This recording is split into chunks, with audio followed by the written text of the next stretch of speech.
that mean we're live? Yes. Hello, everybody, to our first live stream Back home. back from the road. Are you still here, Dean? Patrick is here. Hello, Patrick Sullivan. Or are you half the man you used to be? Oh, I have the volume turned. I got a message saying you were live. Oh, how nice. Nobody else gets messages we're live until the next day. Hello, Chris. How are you today?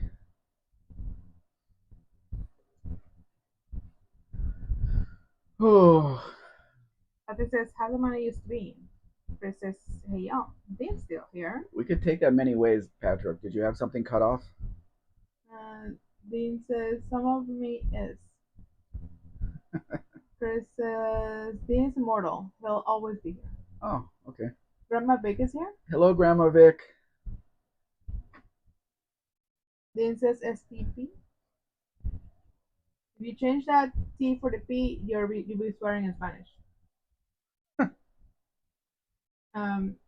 Pete Customs Car Shop is here. Hello, Pete. Thanks for joining us. I hope you like to see Mexican cars and trucks.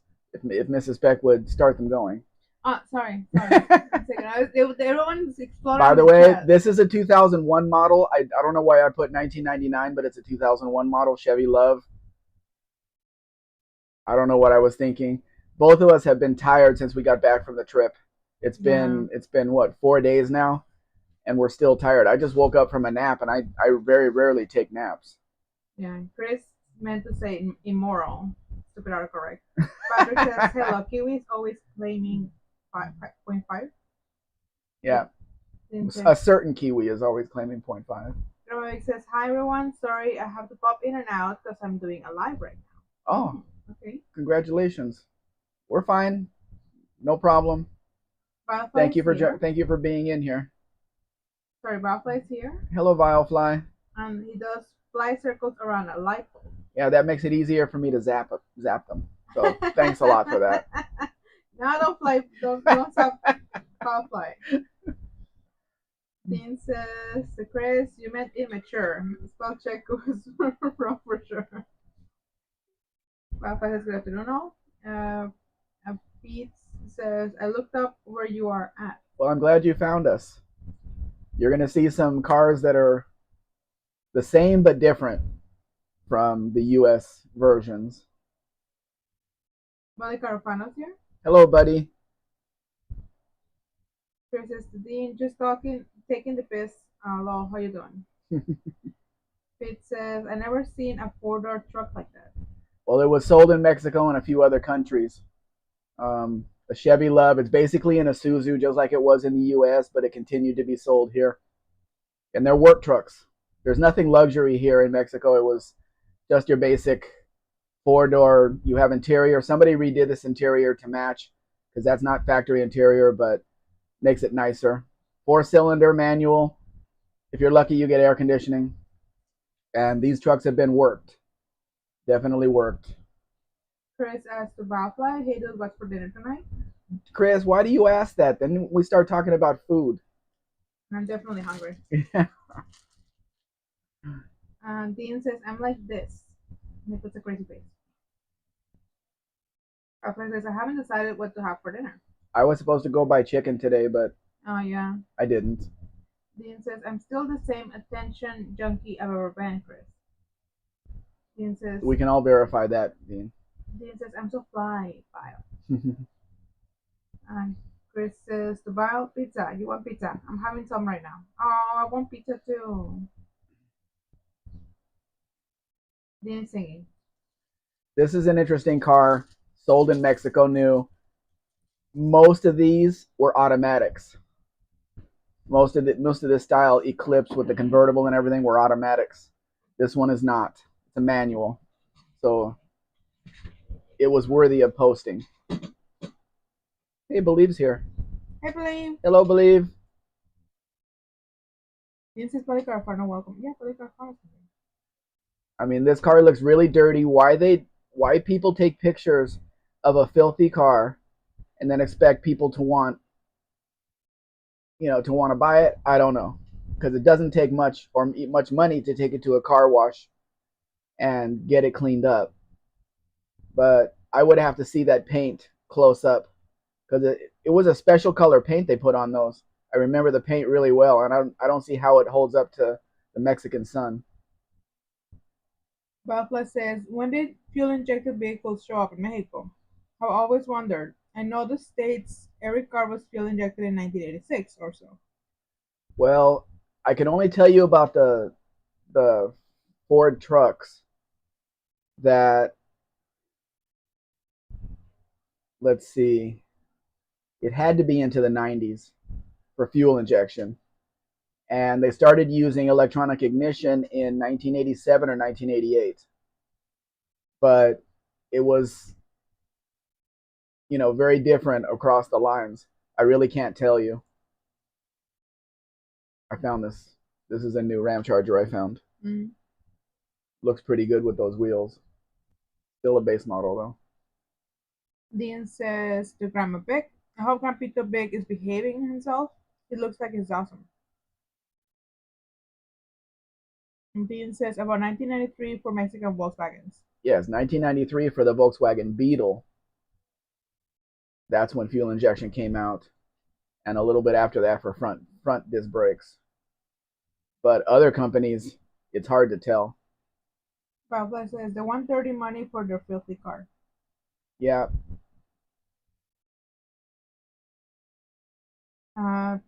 Pete says no rust down there. there is in where just like in the U.S. where you're right by the beach. Yes, the cars can rust, but as a general rule, no, very little rust here. Like this Ram Charger's 26 years old, 27 years old, something like that. Nothing, no rust at all. Bioflex says they use points ignitions until 87. Yeah, right around there.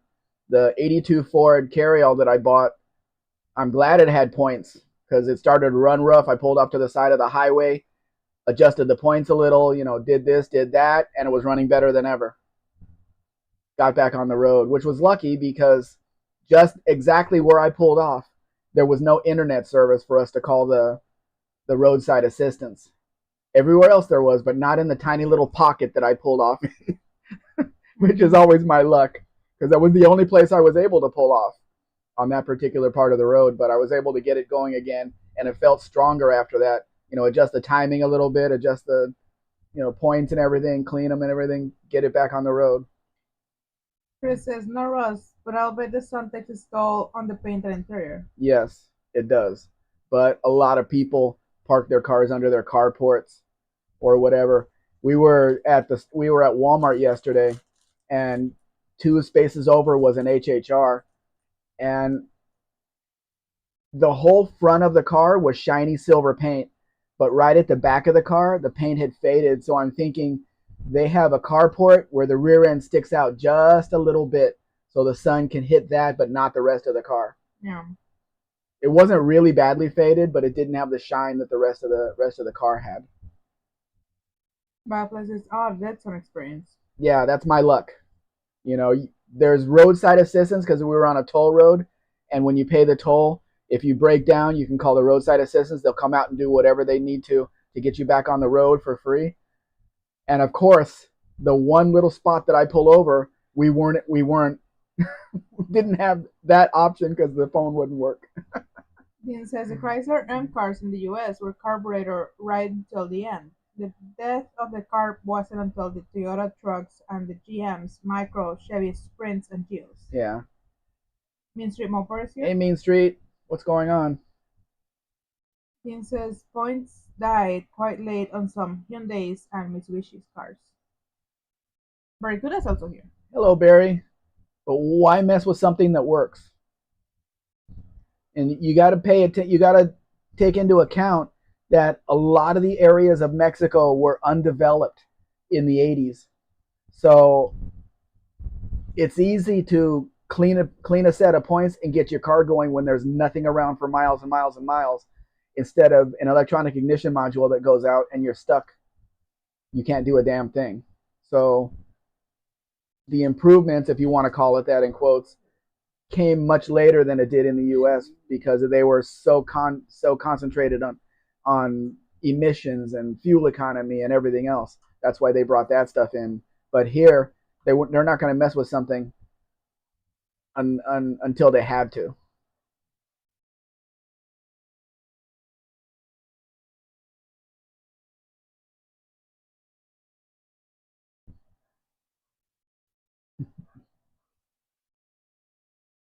It says it's been a long time since I had to set the dwell.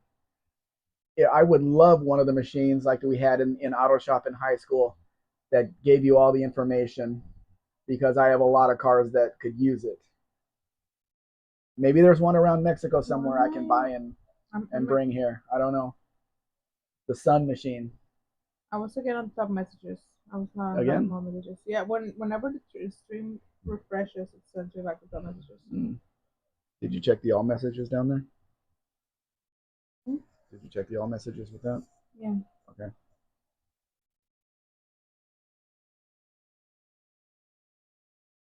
Dean says the 5.0 high output and 460 F truck Fords in the US stayed carb till almost 1988. The police Panther started carb variable Venturi till late 90 on some markets. What? Salte. Salte. Don't be so mean to him. You No. let you let Joey in here. He pees on my clothes. He's not peeing on anything. He's just standing there. Since we came back, he's been asking for a lot of scratchies. Yeah. Because we were gone for a week. That's right, Chris. Orange Kite. Here's one for you, Chris. Tell me how you like it. I don't think I would ever buy from these people because of experiences other people have had, but how are you going to beat a combi pickup that has what looks like the ambulance light on the roof? And I don't think it's an outrageous price either.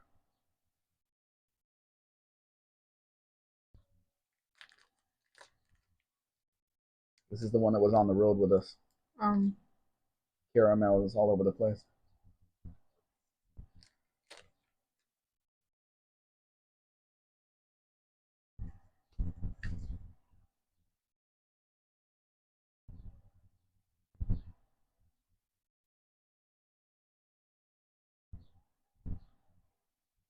Can't remember if this is the one that the guy in Guadalajara restored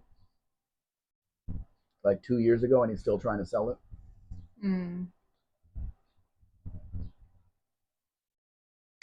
Firefly says, in a few days I will run an experiment on a programmable round LCD display.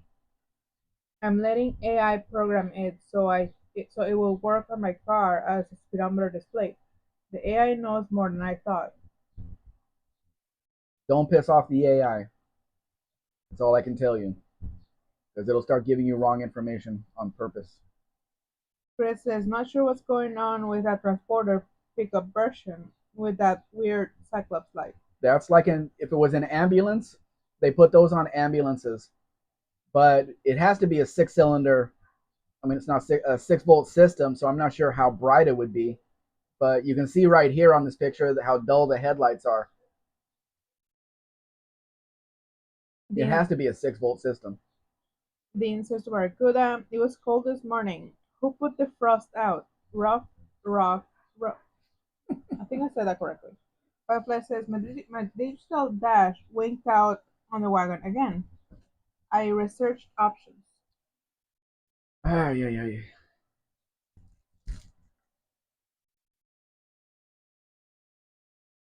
Dean says, it might cost your arrest, Firefly. It's a side up. Chris says, oh yeah, a 56 is going to be a 6-volt system. Unless they converted it, because that engine doesn't look, it looks a bit more modern and fancy. I don't know how much these go for, though. I see it. It's your turn. I see it. No, it's your turn. I think we should just accept that we are making his team lose and be proud of it. Okay. That's all we're gonna do. Hello, Uno. The AI even knew about GM's 4,000 count per mile output to the speedometer. I already knew about it.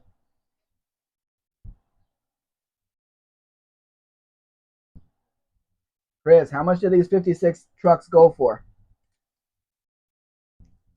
in US dollars?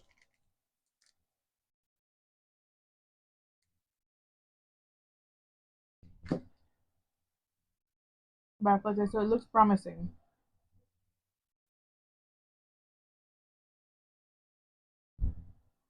I think that's what people are going to have to do with the newer cars. Like Tony did. When something goes wrong, wire around it.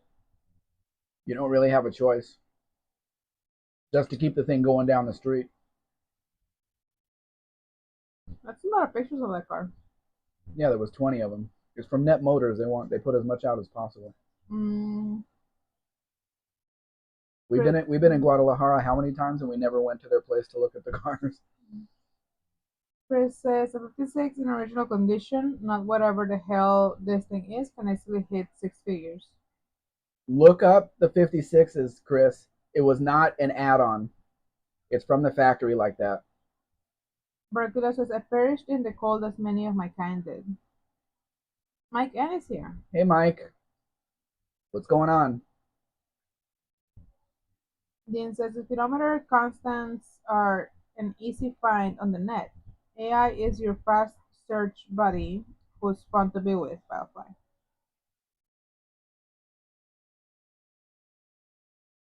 You guys know what an Austin is? I put this in here, but I don't know what an Austin is.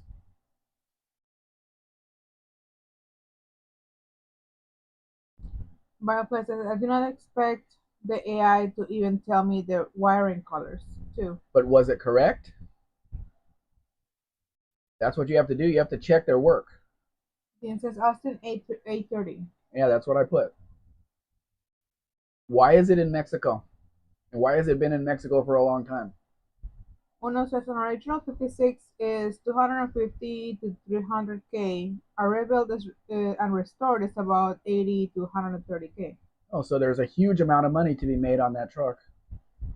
Huge amount. Mike says Austin Healy. No, just an Austin. The Austin Healey was more of the sports car. That's an Austin sedan. Or before they merged with Healey. Barclays says my brother had an Austin like that in the early 70s. I don't know how good they were. I don't know anything about them or where you would get parts because it's the first one I've ever seen here. Firefly says, "Yep, it was correct. I know from memory." Oh, that's good.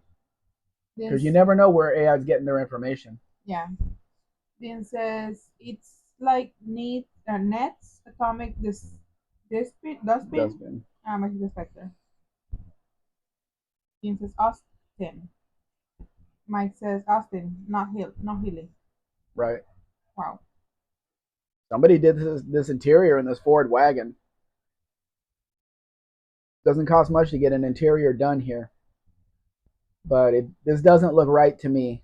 Bucket seats in a 57 Ford wagon with armrests. It doesn't look right to me. Chris says back in 2012, some ass had paid something like 260K for a fully restored 60s 23 window combi at Barrett Jackson. It grossly inflated combi pricing for ages. Yeah, I remember that. Uno says it all depends on who did the restoration, where it was done, and what parts were used. I think it was done at the guy has a TV show in Guadalajara. The name of the TV show is Mexicanics, and I think that's the one. I think because before last time I saw it, it didn't have the Volkswagen, the big VW on the front of the truck, and I asked about it, and they says, "Oh yeah, we'll put it on." I said, "Well, if he restored the truck, it would have it on there already." But I don't know. I'm not so much a fan of their work, but it looks like a pretty nice truck for what they're asking. Bioplas says this was the Google AI, so it's pretty huge and connected. Mike N says Roscoe Coltrane Dino. Mercury says Dean, remember the Austin sign on the side of the highway near Butcher's Dam? That's inside baseball. We don't know anything about that. Baseball? Dean says, come on, Flash. We're gonna get them Du Bois.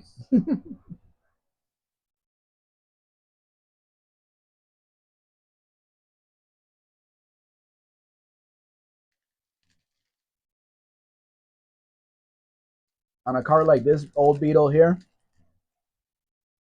Beetles were known for being not flashy.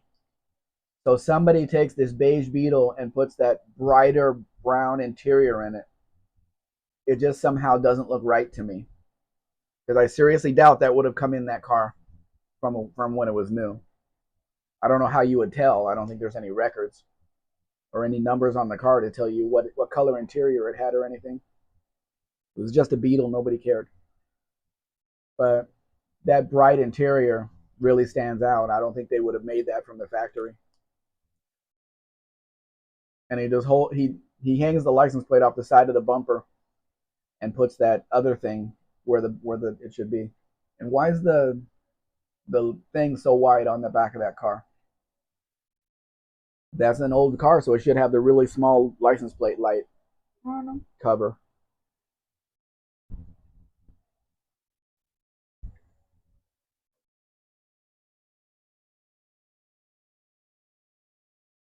I think people think they're doing the car a favor by changing colors on the interior and stuff, but I don't know. This doesn't look right to me. But maybe that's what people like. You open the door and get hit by a wave of color on a beige car. Butterfly will be right back. Dean says, because very good. And they say, Dean says, no, I only remember Lai Bao. Dean says, I like the badge bars. They stop people running over your Volkswagen at night. Suckers hit the floor like a Rob Zombie's number. Mike N says, just a Beetle. Nobody cared. Yeah, there were so many of them. Mike, don't you remember when Beetles were like $100? Nobody cared. There were so many of them around. Chris says, you can request the original factory specifications from Volkswagens. They send you all of the original information about the car as a birth certificate. These are Mexican cars, though, Chris. I'm not sure where they were made that early. It may have been a German car. 1994, so it would have been 54. It would have been 54 that they started making cars here in Mexico. So that car probably would have been made in Mexico since 94 was their 40th anniversary. Mike says, looks like a leftover Porsche interior color in that Beetle. It could be them thinking it's an upgrade.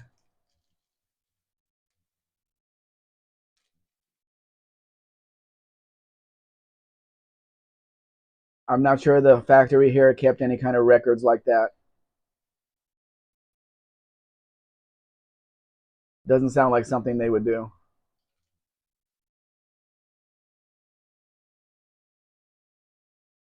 Nobody was thinking about collecting cars or anything in the future. You sell it and go on to the next one.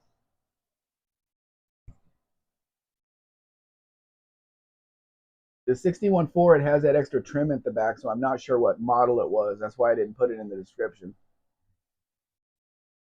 But it very well could be a Mexican-made car. So I'm not sure what model got that special trim at the back.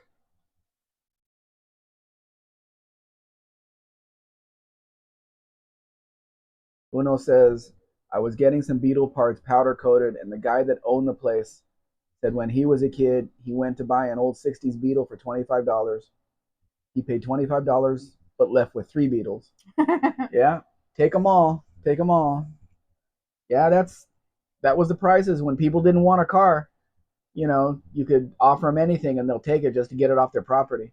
I paid $50 for my Fury when I was 15.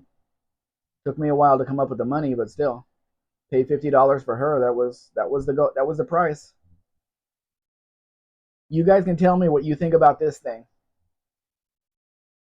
Dean says a guy doing a Hermuller tooling refit was able to source the build sheet of an OEM 49 Beetle he used to do the hard dimensions. Germans are very efficient.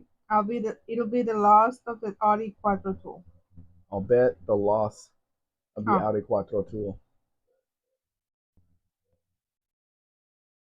isn't fatal either. Tooling isn't fatal either.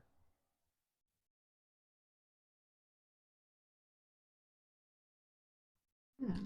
When we dropped off the Ram Charger at the Mexican customs agent's office, there was a couple in there. Where were they from? Colombia or something? Cartagena. Yeah, that's Colombia.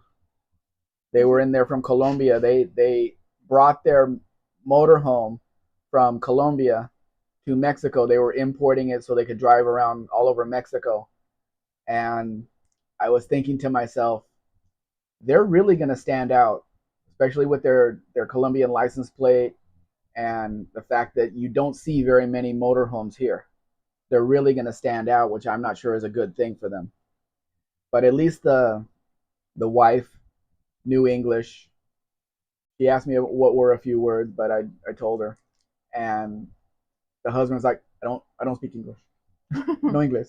But Like they're in that. Mexico, so might as Yeah. well speak English. Well, yeah. They're here to visit, but it's taking quite some time to get their motorhome through customs so they can actually drive it around. It took it, they've already been there for 3 or 4 days, and it was going to take till the next Friday, which was yesterday, to get it out. Uno says it was a dealership. They wouldn't let him take one. He had to take all three. And all of them one price. Dean says when Volkswagen Audi got fined by the EPA and EU, they decided to scrap the early 8 PS Volkswagens and Audi tooling to make bank. Well, 80s. Yeah. 80s, okay, 80s. Bioplay says, ooh, wagons. Yeah, that somebody has done some customizing on the trim. Driveway, I'm sorry, Chris says, as far as I know, Volkswagen doesn't limit birth certificates requests only to German factories. Would be curious to see if cars built in foreign factories also kept all the specs on micro. I can't say that on that one. Microfiche. But wouldn't it be information from at that factory? You would have to request it at that factory. I don't think they would send all their information, every car that was built in Mexico, to the German factory to say, "Hey, these are the cars we built." This car is interesting to me because they did so much work on the paint, the trim, all of the extras like over the headlights and everything, and then they have early '80s Malibu wire hubcaps on there, wire wheels or wire wheel covers. They didn't even think to do anything with the wheels to match the rest of the customization. Look what they did under the hood. That took a lot of work, and they just put wire wheel covers on it. Like, what the hell?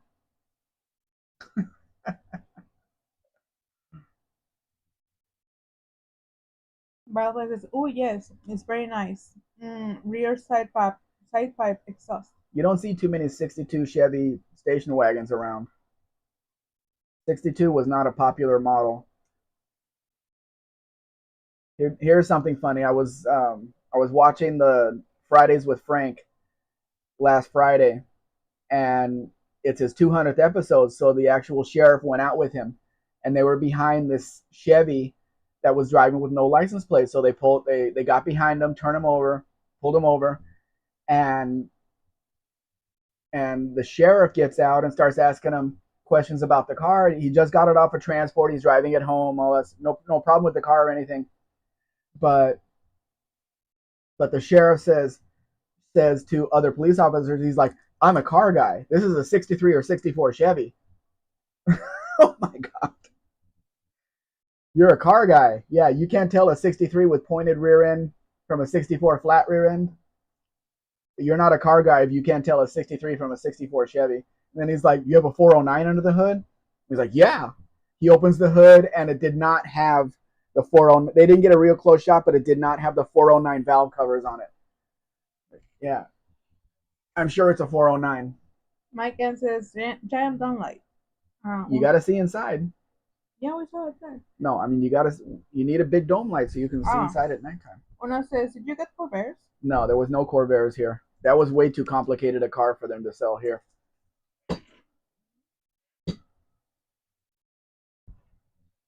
Barracuda says somebody shouldn't have done customizing of the trim. It's a matter of taste, Barracuda. It sets this car off from every other 62 wagon out there. But again, the wire wheel covers let it down because they like stopped at the wheels. We're not going to do anything with the wheels. We'll put the white wall tires on there and just throw some some wire hubcaps on there. Like, okay. You're right, Vilefly. Blasphemy not IDing a 409 properly. Yeah, because I'm sure it's such a rare engine in the 64 Impala that you got a 409 in there. Of course it's a 409. Of course it is. Yeah, no, it's not. The comment that I put in it was, I'm sorry, Sheriff, but if you can't tell a 63 from a 64 Chevy, you're not a car guy. Everybody knows the difference. Dean says, lol, at least he knew it was a Chevy. Yes, he did, because it says Chevrolet right on the back. He couldn't get that one wrong. And it was, it was a little bit of a low rider, that kind of thing. He says he bought it from Milwaukee, Wisconsin. What kind of person from Arizona buys a 64 Chevy from Milwaukee, Wisconsin and has it shipped over? You know it's going to be a rust bucket. You know it. Jose Estrada's here. Hello, Jose.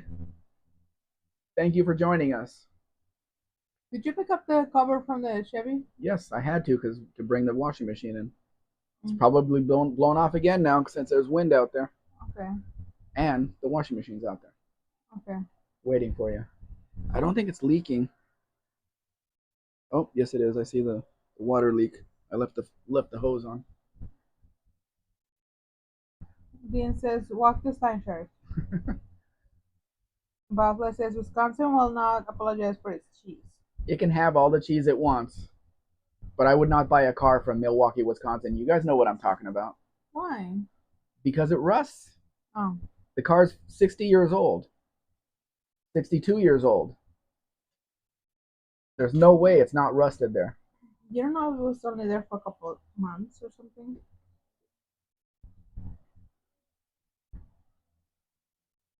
'64 Ford F100. Cheese head rules.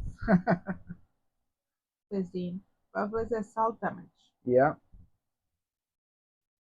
If you're going to build a lowrider, a car that needs the strongest chassis out of any chassis in the world, you don't start with a Wisconsin car. Well, guy seemed happy with the car. I mean, I guess he checked it out. I don't know, him and his girl or whatever. They both got out of the car. It was not confrontational at all. Just, hey, you don't have a license plate on it. Well, here's why. And he's like, okay. So, yeah. Pete says, I'm only 75 miles from Wisconsin, and yes, about the rust. Yeah. That whole area up there. I'm not from a rust belt, never was. So, like when I was a teenager and I went out to look at a 20-year-old car, it never even occurred to me to look underneath in Southern California. I bought a 63 Mercury Monterey, the Breezeway. I didn't even pay attention to anything underneath. I just looked around the car, paid them, and I can't even remember how I got the car home because I don't think it ran. But I can't remember a lot of things. I was just so excited to get a car that had an old license plate, the old black and yellow license plates on it, so I could get the registration stickers, the old registration stickers off and see what the first registration sticker was on that plate from the early 60s, and then put that plate on the front of the car and get new stickers for the back plate and put that on the back of the car. I did that with every car that I bought, just to see if you can get back to the pink 68 sticker, which was, they only had pink 1 year, 1968. See if you could see one of those. And Jose Estrada says, people buy restored cars shipped to the Midwest and store only use very little. Yeah, but you have to know the history of the car. and it didn't look all rusted out, but you have to make that assumption that it has rust on it just from being there, not just driving around, but just from being there and salt being all over the place in the wintertime. I mean, we live not too far from the ocean, so things do rust here. My 69 Chevy wagon is rusting from the inside out.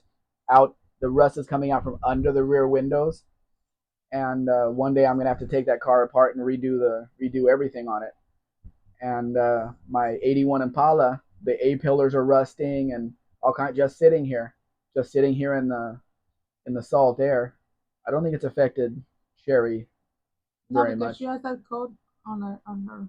Yeah, but I have my '63 Fury here, which was from Southern California, then 20 years sitting in the desert in Las Vegas, and then I brought her here.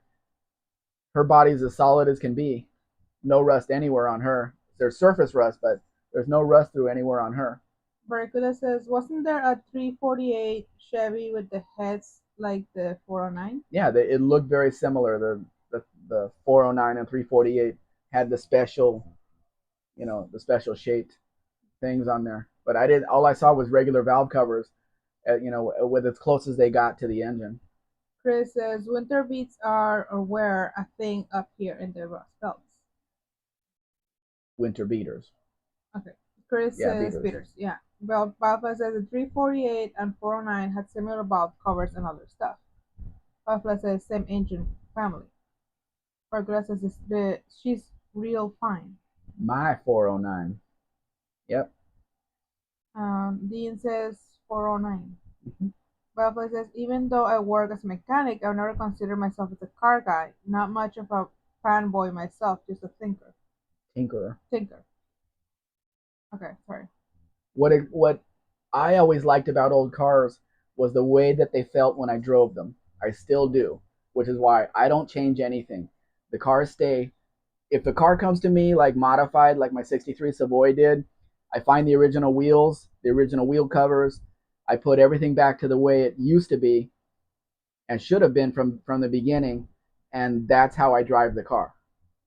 My '69 wagon came to me with custom wheel, aftermarket wheels. I sold those, got some wheels off of a square body Impala or Caprice, and put those on there. Bought some new white wall tires and gave that car its dignity back. I've done that all of my life. I don't like modified things. They drive better like they came out of the factory as they were designed to. Dean says, sold you engine? Dean says, 409 was born out of the 58 W Block 348. Barracuda says, a fellow in Cromwell had a ranchero exactly like that. There's not too many rancheros in Mexico, ironically, but that one is a pretty nice car. But they just have no value. Nobody wants them. The Falcon Rancheros, or even the Fairlane Rancheros, up to probably '68 when they start getting popular because they started putting really big engines in them. Dean said the term brick block was coined by Chevrolet using its second after Chrysler B engines. Chris says, to Biofly, I think that's true for a lot of professions. They're a job, not necessarily our hobby as well.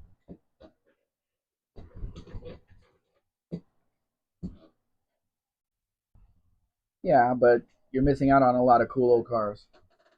Working under the hood is one thing, but driving them is another. Like Tony said, he doesn't like to drive the cars. He just likes to work on them. But he's missing out.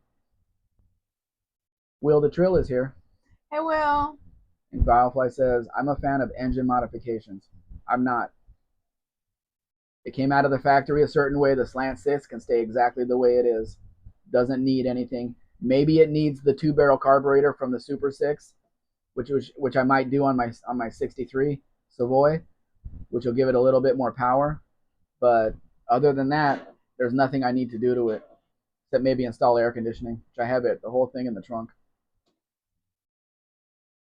Dean Stevenson, '64, like yours, Barracuda. Yeah, the Valiant Barracuda, slant six and manual on the floor. But this guy wants a ton of money, which nobody's ever going to pay him for this car. Nobody's going to pay him this money for the car.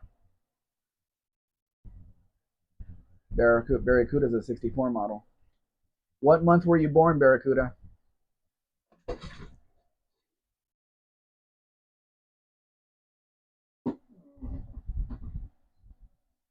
That looks like original style interior.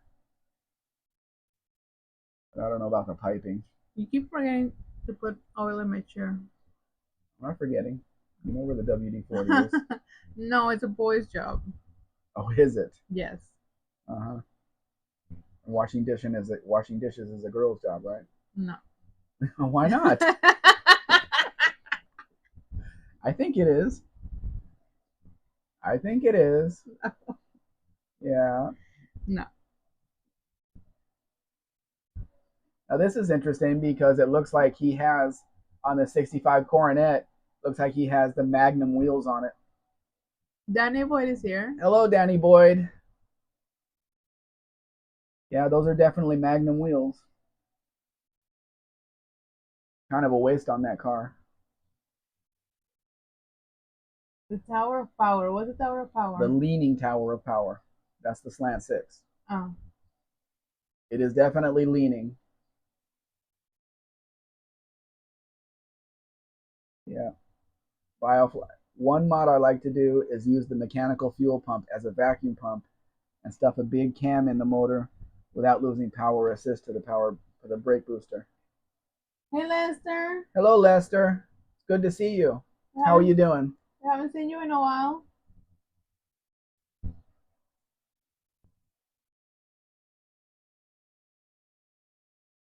Here's another thing. It's a white car or a light blue car. You open the door and this red interior jumps out at you. Boom. And it looks like it was an original light blue car. Why is there so much cat hair everywhere? Danny who? Wheel of the Trail. You're right. Those wheels don't look right on the 65 Coronet. No, they belong on the Magnum, which was Mexico's last performance car.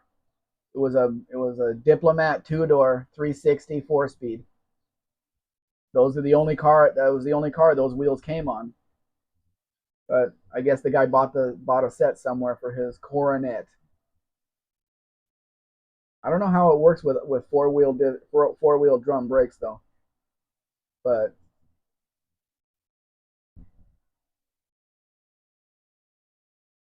what car is this? Not the same car, is it? No, No. it's a Ford. Oh, the Falcon. Okay. You're not doing your job. What am I not doing? You're supposed to be reading these. The guys are talking. They're saying hi to Believe. And you read the one with Trail with Will. Sorry, Will. Dan says Dan on first. Dean says we're not going to ignore Mr. Lester. Dean says what's of harp? I don't know what harp is. Alpha says a rule I have: if you make it go fast, make it stop fast. Right, which is why I don't mess with anything. The engineers did all that for me. Lester says I'm fine, thanks. Good to see you, all of you. Barracuda says we got Valiants here in 68 and 69 with 2-barrel 225 slant sixes with 160 horsepower. Dan says, are them Kragers? On the Falcon? I didn't even pay attention. Sorry. Dean says, I horsepower equals 1 horsepower? Probably. Equals 0.7456 kilowatt. Lester says, and I won't ignore Mr. Dean. Mr. Dean. Look at the respect, Dean. Mr. Dean. I have a guy for the last 2 years asking me for one of these Falcons. He says it has to be V8, has to be a floor shift. But people are asking so much money for these 64, 65s that I've never been able to show him anything. So I may be showing him this one. Believe says my friend asked me if I could name 2 structures that could hold water. I was like, well, damn. And what's the other one? Oh, never mind. I'm slow. So what? Dan says, small block Ford. Small block Ford. Money shot. Dean says, and Pacer slants with tube headers and 175 horsepower gross and shot penned con rods. Firefly says, one must always respect the older engineers. The new ones I have no respect for. They are my enemies. Oh, yeah, because they're making your job 10 times harder. Barracuda says, it turns out I have the same birth date as Cocktail Bampo, but 10 years later. So you're right in the middle of that, huh? 64. Dean says, if I can't speed, I don't deserve no respect. Spiel. If I can't spell. Spell. Olive's here. Hello, Olive. Believe says, hey, Olive. And Dean says, Olive, welcome back. Chris says, hi to Olive. Olive says, hello to Olive. Everyone says hi to Olive. Okay, hold on. What? I'm not touching that. Too much caramel. Mm-hmm.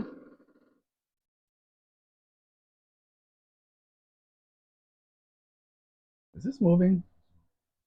Huh? The pictures. Yes. Okay. It's weird. It was on that picture for a long time.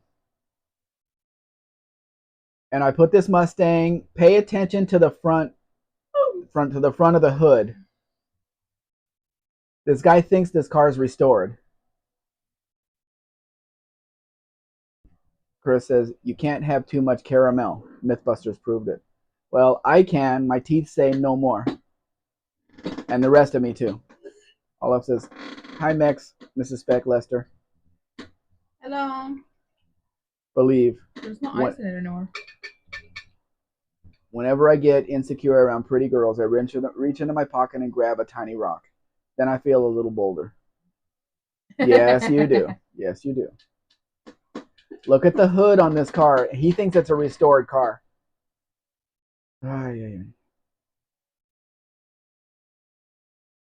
It's a nice looking car, other than the hood is damaged. I don't think he knows it, though.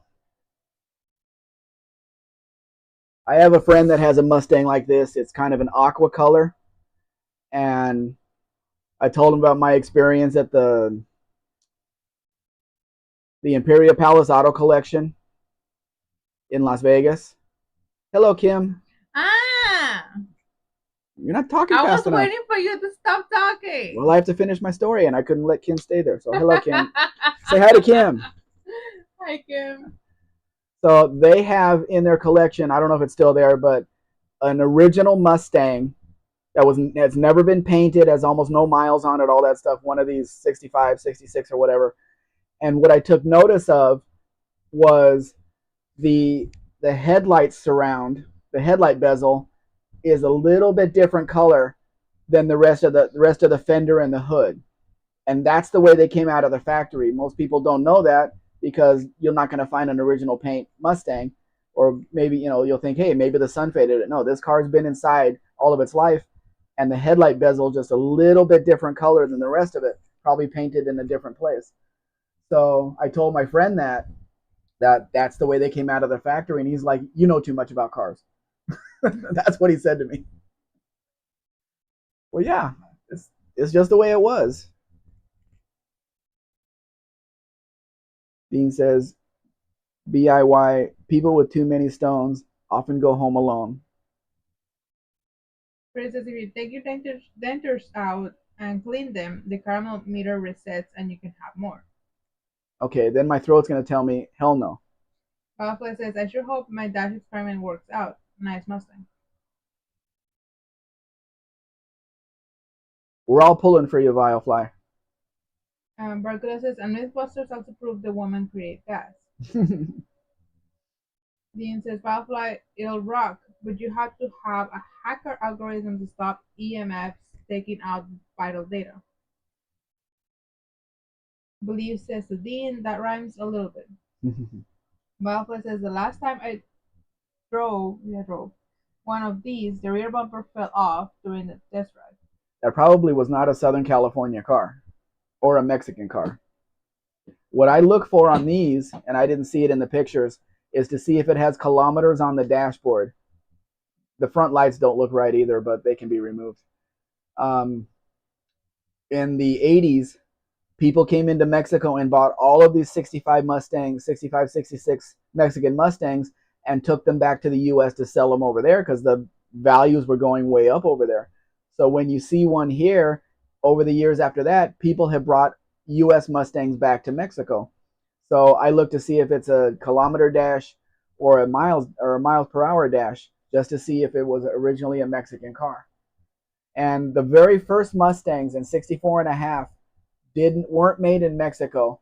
They were made in the US factory and sent to Mexico. And the only difference in the VIN is that in the middle of the VIN they put MEX, where the regular VIN would be. They put MEX, and that's the way they shipped the car. After that, they were made in Mexico 100%. Dean says it rhymes and makes no sense. It helped OJ. Yep. Chris says the Bowfly, well, it's a Ford after all. Bowfly says, oh, it was mistreated badly and was a Rustang? Mustang. Dan says 65. Lester says headlights surround different color because painted in a different place? Question mark? Probably in when the Mustangs were being made. That's the only thing I can think of. They were not painted on the car. Believe says whoever stole my camo jacket and flip flops, you can hide but you can't run. Okay. I think they can hide and run. Oh no, not flip flops. I've seen people do it. They'll make a lot of noise. Bowfly says no one can run in flip flops. Hey, if people will run with the little shoes, with the shoes with lights on it at nighttime so the cops can find them, people will run in flip flops.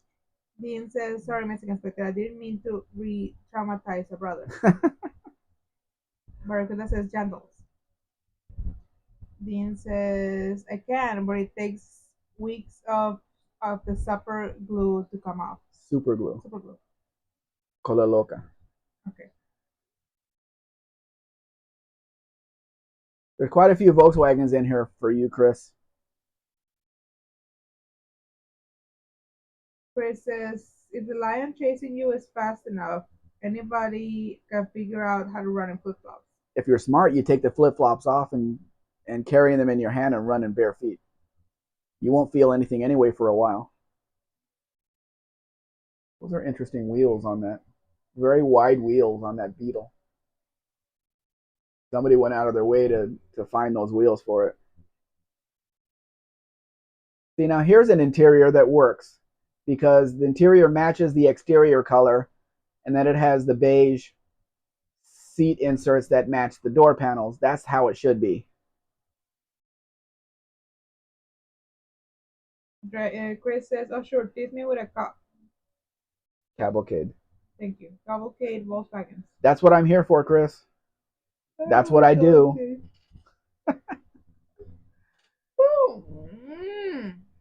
But remind me, we put quick shoes on our daughter when she was a toddler. She tried to run, but we could track her. See? I hate that. There was a little girl at the mall yesterday with that squeak, squeak, squeak, squeak, squeak. Pick her up. Pick her up. I don't want to hear that. Do it at home. Don't do it in a mall. Jeez. You need to be able to track her. Yeah, pick her up. She's small enough to carry in your arms. You don't need to expose everybody else to the squeak, squeak, squeak, squeak, squeak as she walks around. You want to know where else? Where? They smell like bubblegum.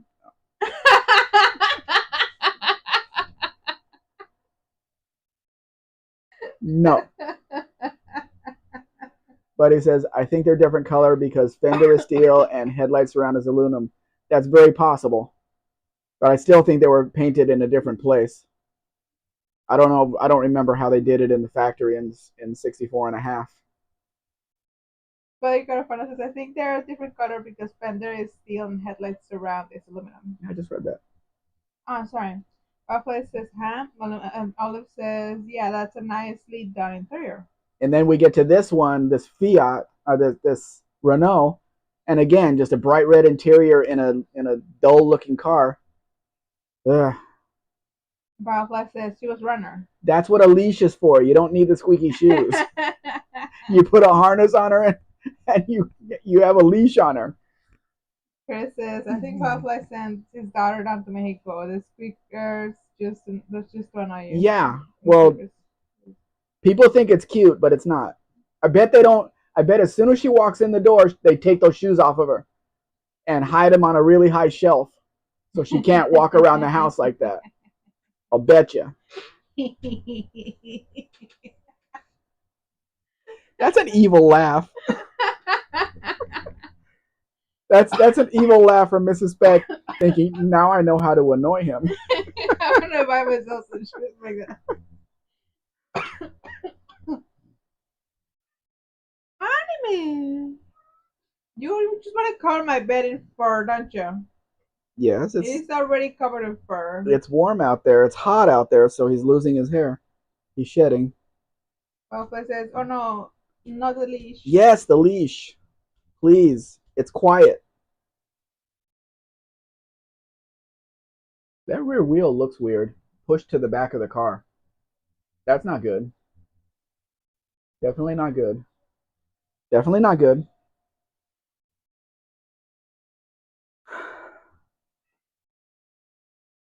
And that's not a license plate. My bad.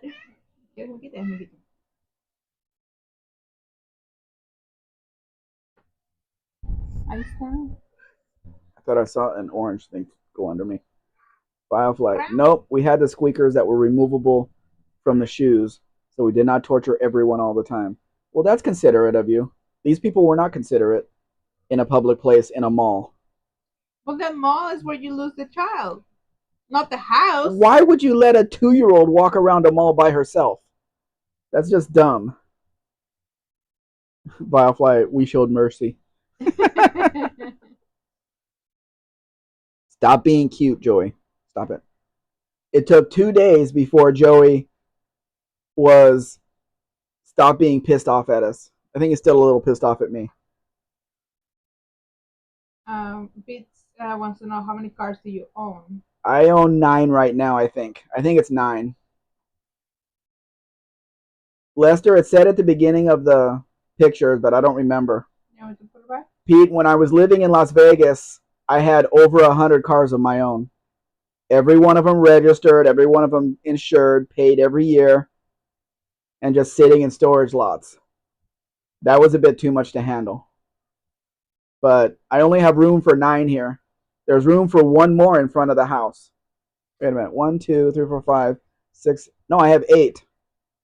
There's 2 in the back, 3 here, 2. That's 5. The wagon 6, and 2 in front. I have 8. I don't have 9. I don't know where the other one went.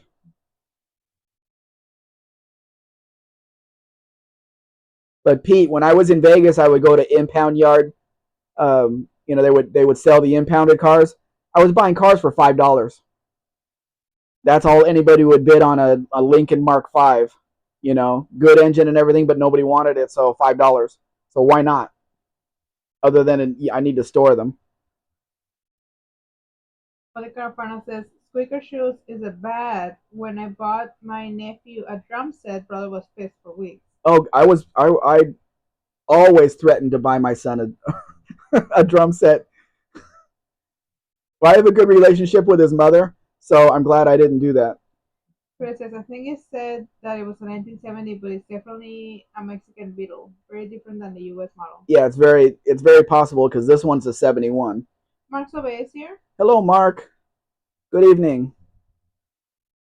Chris is saying hi to Mark. Parker says, my brother had a white one. Kim Pixel says, 8 would be enough for a normal person. I am not normal. You have more than 8 cars, Kim?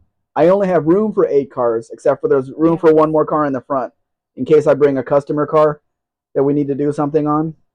And then I'll throw the car cover on it right away so the chickens don't destroy the paint.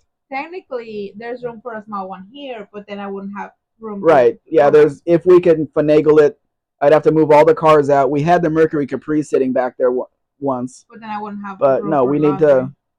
we need to have room to hang the clothes when they're to dry.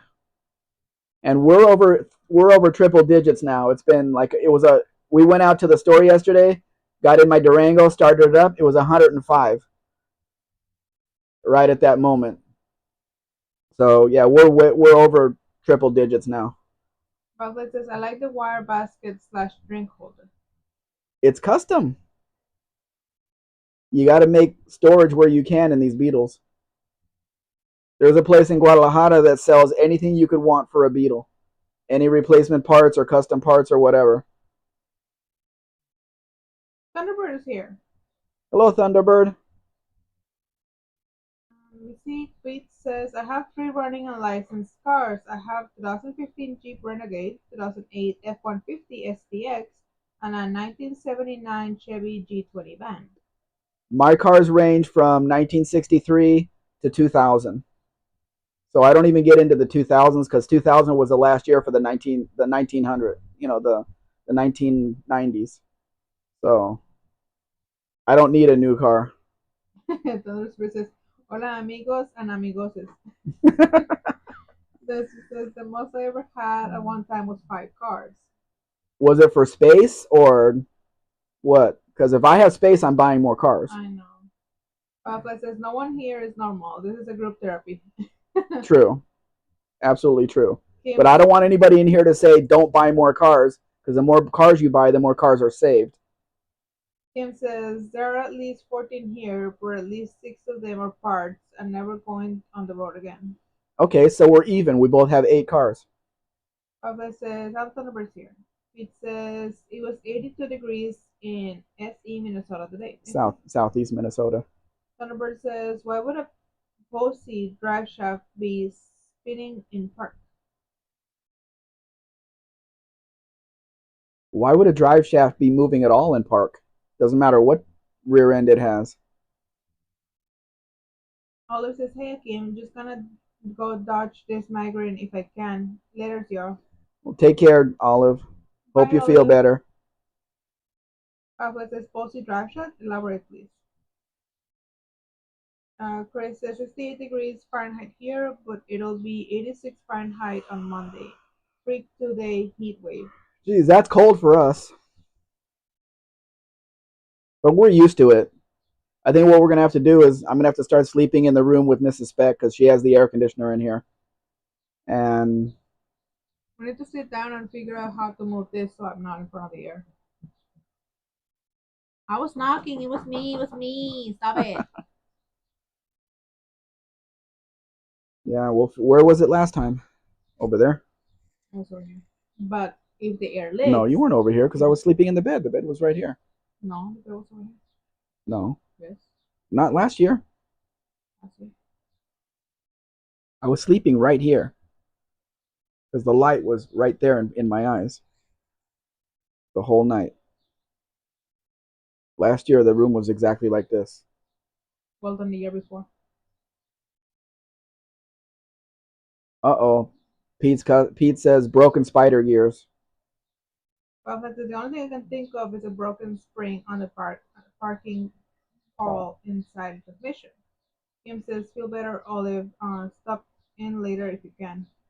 Number says 1977 Highboy Posse rear. Have the truck up on the air and just noticed a driveshaft spins in park.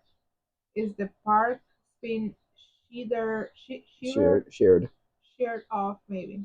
Yeah, that's what Pete. That's what Vilefly said. The parking pole that's not holding it in place. Papa says make sure the shift linkage is adjusted properly just in case. It is a Ford. Yes, definitely make sure the linkage is correct. Chris says, don't you piss off Mrs. Spec or no AC for you. That is true. My problem is she works all night, so the lights are on and everything, so I have to sleep with lights on and noise and everything else. It's not usually a problem. Last year I was able to get to sleep with no problem. But from the painted bumpers look good. Believe says, Mr. and Mrs. Spec, I found a story on X the other day. It got me laughing, but it's too long for these comments, so I sent it via email to you. Okay, at least I'll take a look at it. I don't know if she will.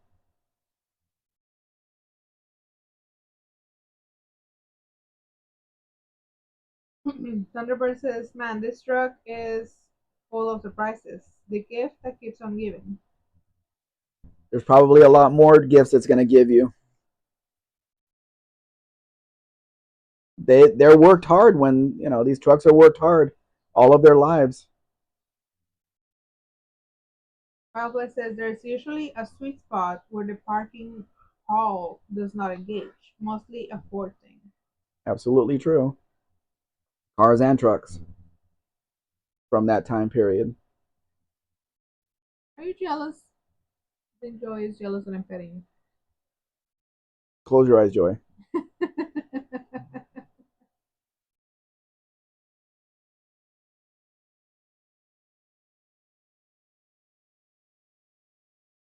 Should I start promoting my tail lights and stuff again? Yeah, sure. It's a lot more expensive than it was before.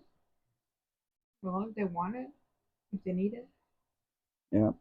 Stephen Andrews #1 is here. Hey, Steven Andrews. I think he says, "Hi Mexican Spec, Mrs. Mexican Spec," but that can be taken as Miss Mrs. Mexican Spec. No, just saying hi. Out for dinner at Main Street Diner in Centralia, Washington. We'll hop back if you're still on when I get home. What are we having? Papa says all parking brakes grabbed onto the drive shaft directly or had a rear drum on the tail shaft of the transmission. Not on the Ford trucks, Biofly. That was on the Chryslers. I had that on my '62 New Yorker wagon. Never worked. And I had to park it on a hill every night in front of my parents' house. So that was fun. That was a good time. Kim says to Pete's 82 is a beautiful sunny day. I hope you were able to escape from work and enjoy the look. I'm Ay, not yawning, you're yawning. tienes sueñito.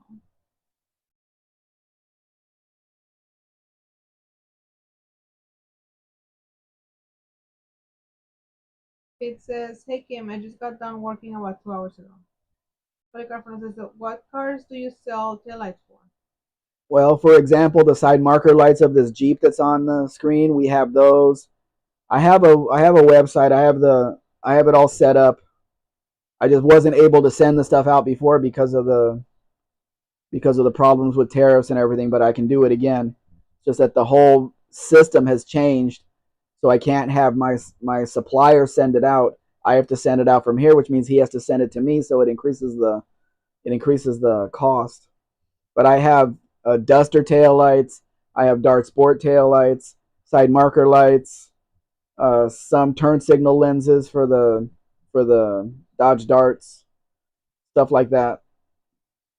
Oh, Fernando's is having chicken fried steak. We haven't had that in so No, we long. haven't. Have not. Oh, We don't have any oil in the house to make it. no. I used to be good at making that. Say I, hello to ha- I Josh. haven't had, I haven't made it in a long time. Hey Josh, how Hello, are you? Josh. That's okay. You can pop in whenever you want. Hi. Kim says Buff is out cold. Went to an event today and up early. Lots of socializing wore us out. That's good. Naps are really good because you guys are gonna be on later, and we need him at full power. Yes. Full power.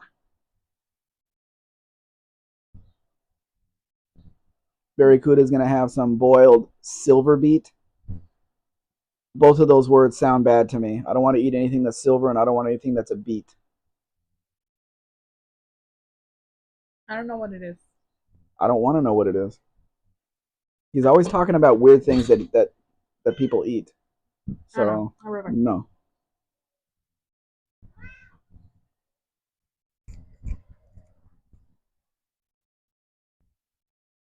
Chris says to Josh, "How dare you be lat?" We don't make fun of spelling here, Chris, because all of us are older and our fingers do not cooperate with our brains anymore. And autocorrect. Vilefly. I still haven't decided on dinner. Probably Polish sausage on hot dog buns. Feeling lazy, and a huge Costco package of them was opened. Did you have to ask that, Vilefly? Because you were not in the live when he was talking about disgusting food, so it may be one of those things. Kim says, we took his car and drove an hour each way. It was driving and stopping great. Oh, great. So the repair that you made worked. That's good. He's back on the road. He's on the road again. On the road again. This El Camino, it like the Falcon, was never sold here, ironically. So it's imported. But it's a nice looking car. Very nice looking car. Clean bed too.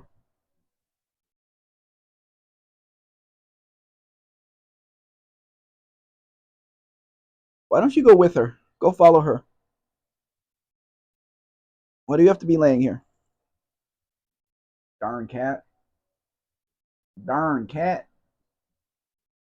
That darn cat.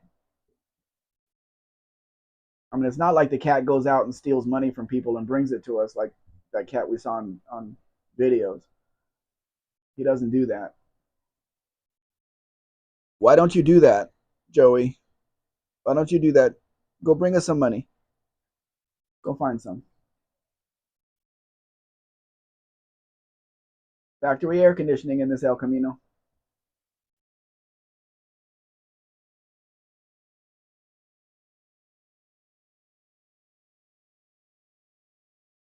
So on this last sale, I mean, I think you guys know because we were talking about it on the road, that we're working with a previous client of mine who's a Tennessee dealer. He's not far from you, Kim.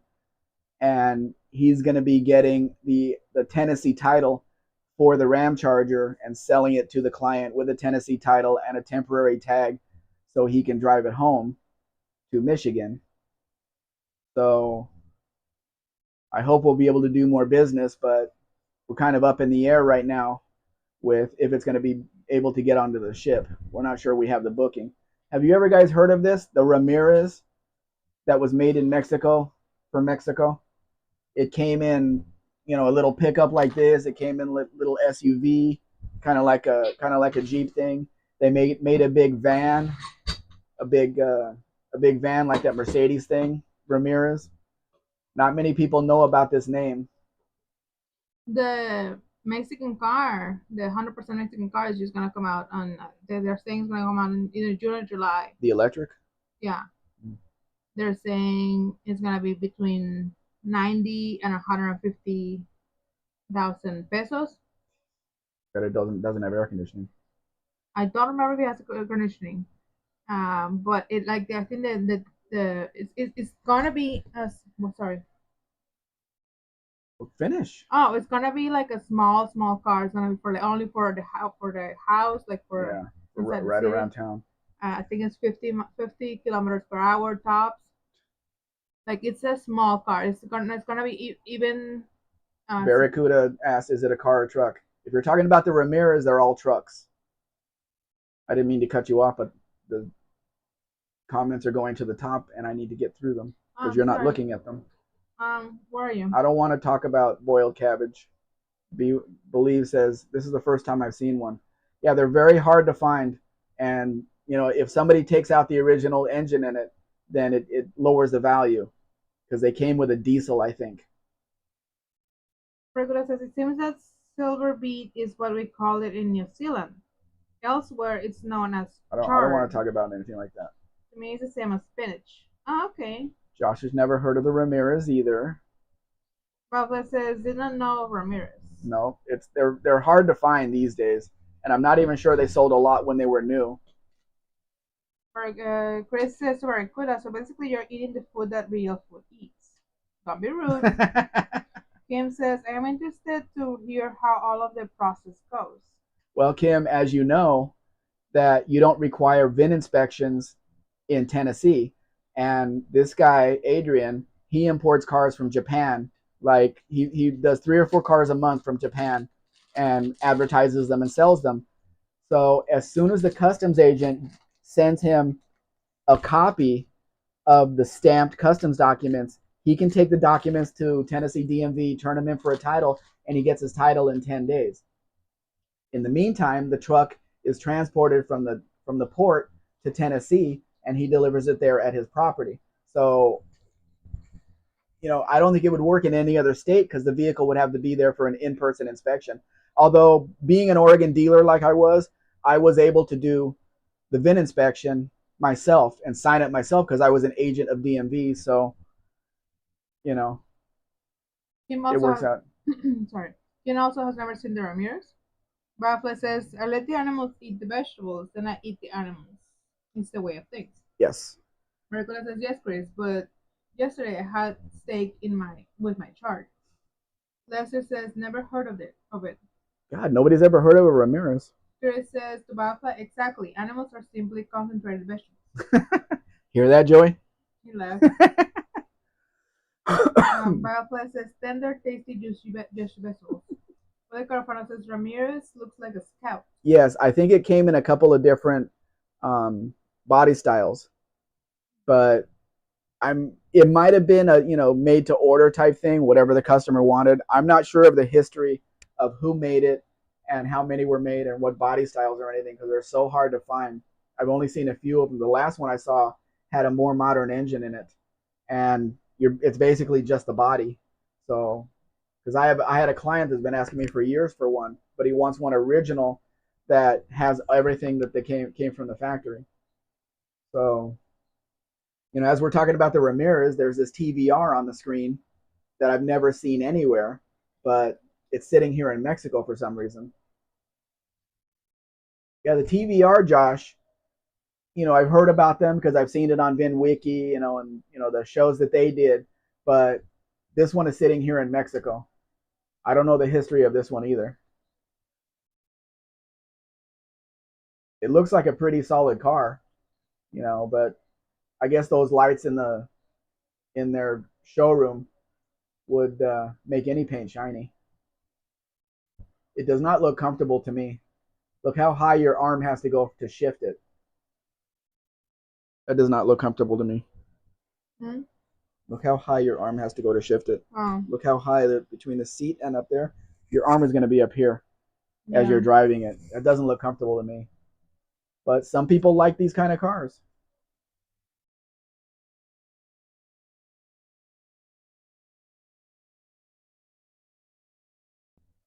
And here's one that is sitting here in Mexico. Not a huge price on it, but I don't think it has a new top on it. I had one of these when I was in Vegas. This is a 75, which was the last model. I had a 74 because all of my convertibles were second to last model years. And mine was yellow, and it had a slight damage right behind the door on the right side, which pushed the top apparatus over just a touch, so it did not go up and down correctly. But I mean, I put a new top on it. I strapped it down and everything. But I do not want another one of these scissor convertibles ever again. Do not want that. Kim says, I didn't realize other states require VIN inspection. The taxes here are a bit painful at 9.5%, but high taxes seem to be everywhere. Yeah, when a vehicle comes in from a different jurisdiction, Kim, from another state, from another country, the majority of the states require VIN inspection. To make sure the numbers are correct, which was a police officer or a DMV employee verifying the numbers on the vehicle, match the numbers on the documents, and then they give you the VIN inspection.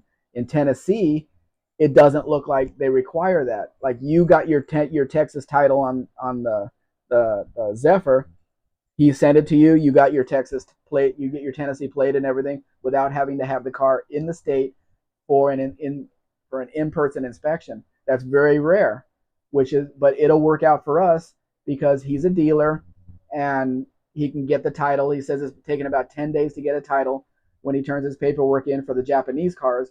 They do require the translation, but he also speaks Spanish, so he can translate. They allow him to translate his own documents in Japanese or in Spanish, whatever.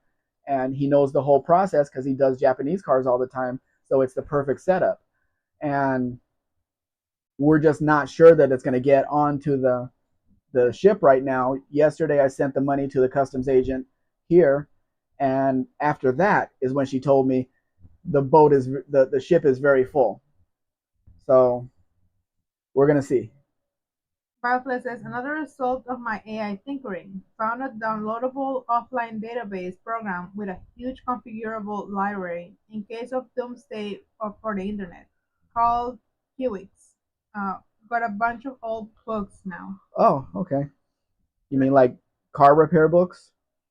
Leslie says, I went to TBR meet in New Jersey in the 80s. How many were there?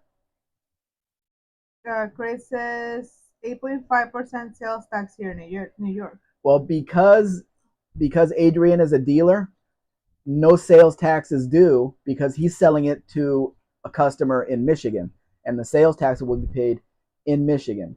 So this is the perfect setup where, because if I would have Buff do it, he would have to pay 10% sales tax and charge the customer, and then that customer would have to pay another whatever sales tax in their state.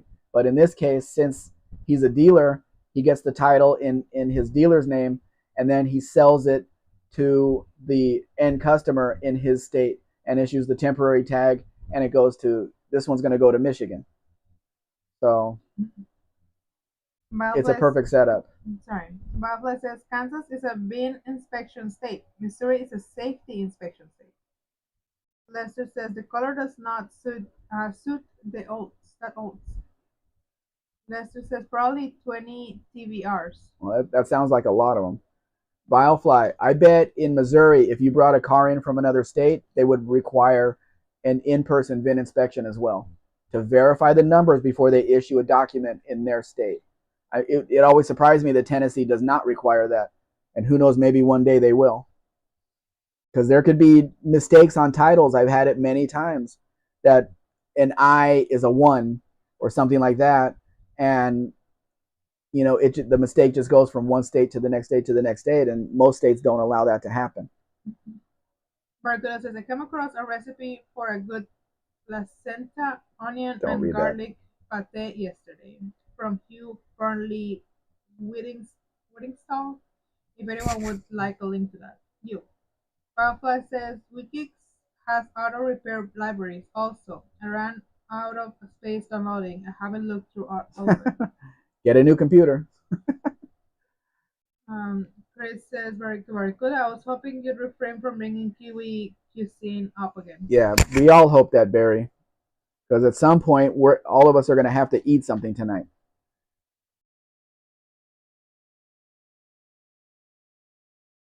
Biofly says, I don't think Kiwix program has new car repair data, though lots of old stuff from the 30s to the 50s. Well, that's good because nobody needs to know about new cars. Who's going to repair them?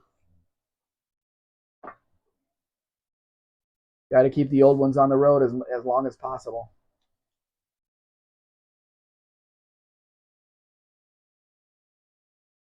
Oh, this is a duster. Okay, that's that interior door latch is definitely a duster.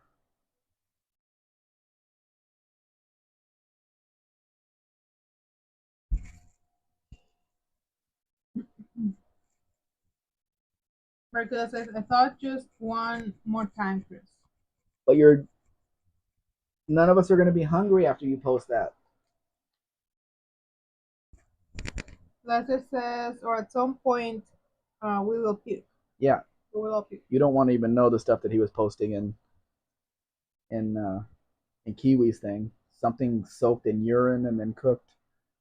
Ugh. I love that you say you don't want to know and then you tell me. Yes. Do you not know me by now? You're an ass. Oops. Pete says, I did the first oil change on a 2025 Tahoe today. It only had 3,900 miles. Why would they do that? Do you work at a Chevy dealer? Or does Chevy allow oil changes at other places? because that is not allowed in Mexico. If you get an oil change outside of the dealership, they void your warranty. Ask me how I know.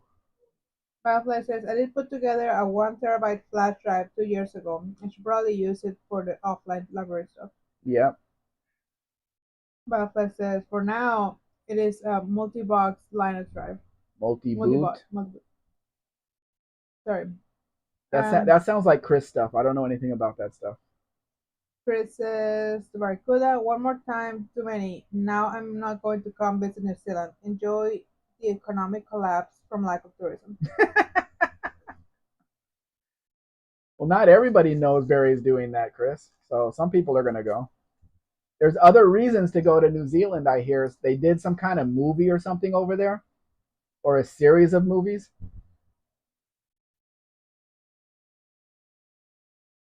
I don't know. I went to see the first one with my son's mother when we were together. Out after about 20 minutes, I wanted to ask for my money back. I don't see how anybody could watch that crap. Oh, I thought you meant the last one. No, it was the first one. I wouldn't go see. There's a movie that's called Sheep Detective or something like that. Oh, no.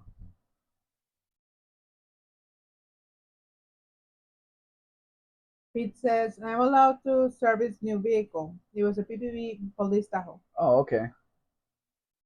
You have a contract with the police department? Hey, baby. Isn't that low for a first oil change? 3,900 miles. Well, maybe not for a police car because they leave it running all the time. Barclays says we have Kentucky Fried Chicken too. Everybody has Kentucky Fried Chicken. When we were out on our trip, I think Mrs. Spec told you about this. One of the older malls here burned down, which was, and I think how many people died? 6 or 8? 6. 6 people died in there. And it's a huge supermarket with other stores connected and everything. And the whole place is they, you can't get in there anymore. But in the corner of the property is a Kentucky Fried Chicken that's still open. So I don't know where people are parking to get in there to buy their chicken. But the place is still open. There was a video of a guy here that burned a car. He broke the window and burned the interior of a car. It was an older car. And then after that, more videos keep coming up of this store burning, of that building burning, of this burning, that burning. So I think there's an arsonist on the loose here that's doing this stuff, and I hope they put him in the ground. They don't even need to catch him. They just need to get rid of him. Chris says they don't know about New Zealand's placenta fish yet. Fetish yet. Social media is a bit. Buffalo says ick. Pete says I do the first oil changes on quite a few new vehicles. Okay. Buffalo says I believe a new 2026 Bronco was my newest oil change for me. Pete says yes, but the idle and pursuit time it had 4.4% 4% oil life left. Wow. Yeah, 3,900 miles, 4% left. Jeez. Papa says excessive idling is not good for these newer vehicles. Last night, Watch JR Go did a video about oil that's not going to be available anymore in stores because of what's happening in Iran and the Strait of Hormuz. Does the United States not have refineries that make oil to go into cars? That seemed odd to me. That the United States is not refining oil for cars. The CEO of Chevron said that stock up now because there's not going to be any on the shelves because of what's happening over there. Are there no refineries in the U.S.? Dean says, I'm listening while doing my smoke alarms. The Maori and Polynesian tradition on placenta management are interesting. We're going to smack him. Lester says, I thought you were going to say the KFC burned them all down. No, the KFC is way in the corner, so we can't blame them.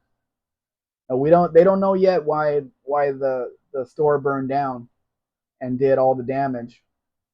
But it's not going to be open for a long, long time. Barracuda says, I've never seen those films either. Don't waste your time. Dean says it's the ticks on Tautaras that get me and Barracuda. Chris says, speaking of oil, I've read that both Toyotas and Nissan are warning dealerships they're going to ration OEM oil and grade substitutions. Right, that's what I'm saying. Aren't they refining oil in the U.S.? Josh Homan says they make almost nothing here anymore. Alpha says we have refineries, but they are supposedly more expensive to operate. Supposedly. That doesn't make any sense that you can refine oil in a Middle Eastern country, ship it in on a huge ship, and it still comes in cheaper than doing it right here and not having the expense of that. It doesn't make sense. Pete says we have a refinery right here in Minnesota, but I don't know where they get the crude. Dean says yes, but environmental legislation prevents doing the more expensive refining. Expensive Legislation. legislation. Mm-hmm. Bioflex says the military oil reserves are off limit. That looks like an LTD. Definitely an LTD. Well, it seems odd that they would not refine oil for cars inside the country that has more cars than anywhere.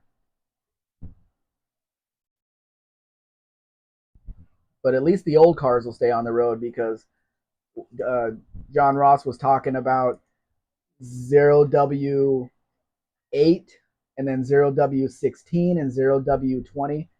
Where those numbers don't make sense to me on an oil. It's like putting water into your engine. 20W50 is is what we use here. 10W40, not 0W8. How does that lubricate anything? Bioflex says it doesn't make sense to anyone.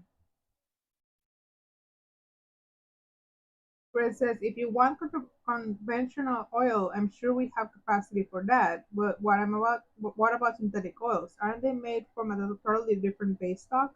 I don't know what is involved in that at all. Policarpano says sounds like a gimmick to change more.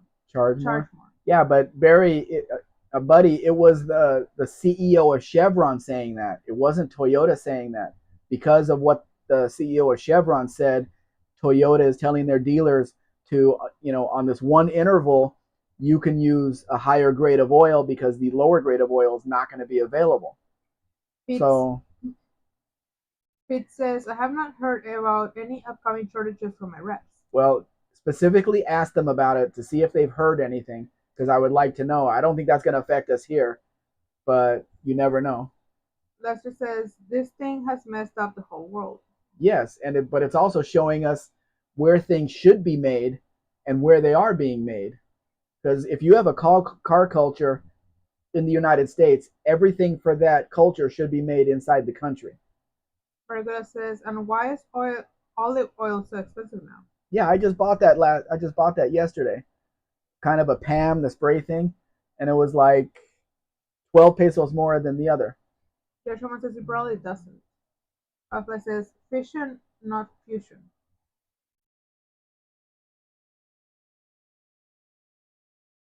Okay. I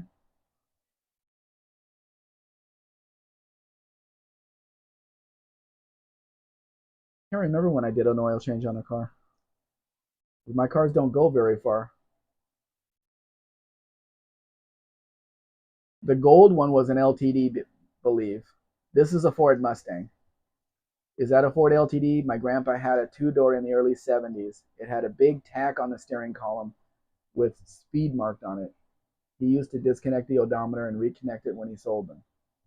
Big tack. It didn't have a tack on the steering column. I don't know what car you're talking about. That never came in a Ford. I don't think a Ford LTD ever had a tack. Barracuda says, JR? Yes, watch JR go. Watch him go where? His name is John Ross. Chris says the Barracuda bought olive oil from Tunisia recently, quite reasonable pricing. Pete, have you ever seen one of these carryalls? This is a two-door model. They also came in three-door models. It's an enclosed Ford pickup, basically. Pete says, I sure will ask them, but I have enough oil on hand for a few months. Well, you want to know what's coming for the future, so it'd be interesting to see what they say. See if they've heard anything about what Chevron is talking about. Believe he added the tack. Well, okay. Why add a tack to a LTD, though? Barracuda says, you went to Tunisia? No, I think they brought it to him. Mark Sauvé. Tack was likely an add-on. But why put a tack in a Ford LTD? Biofly. I wonder if the guys from Garage 54 will try running a Lada with olive oil in the crankcase. They're in Russia. I want to know why they're doing their YouTube channel when they don't get paid anything for it. Because YouTube will not pay anything to anybody in that area.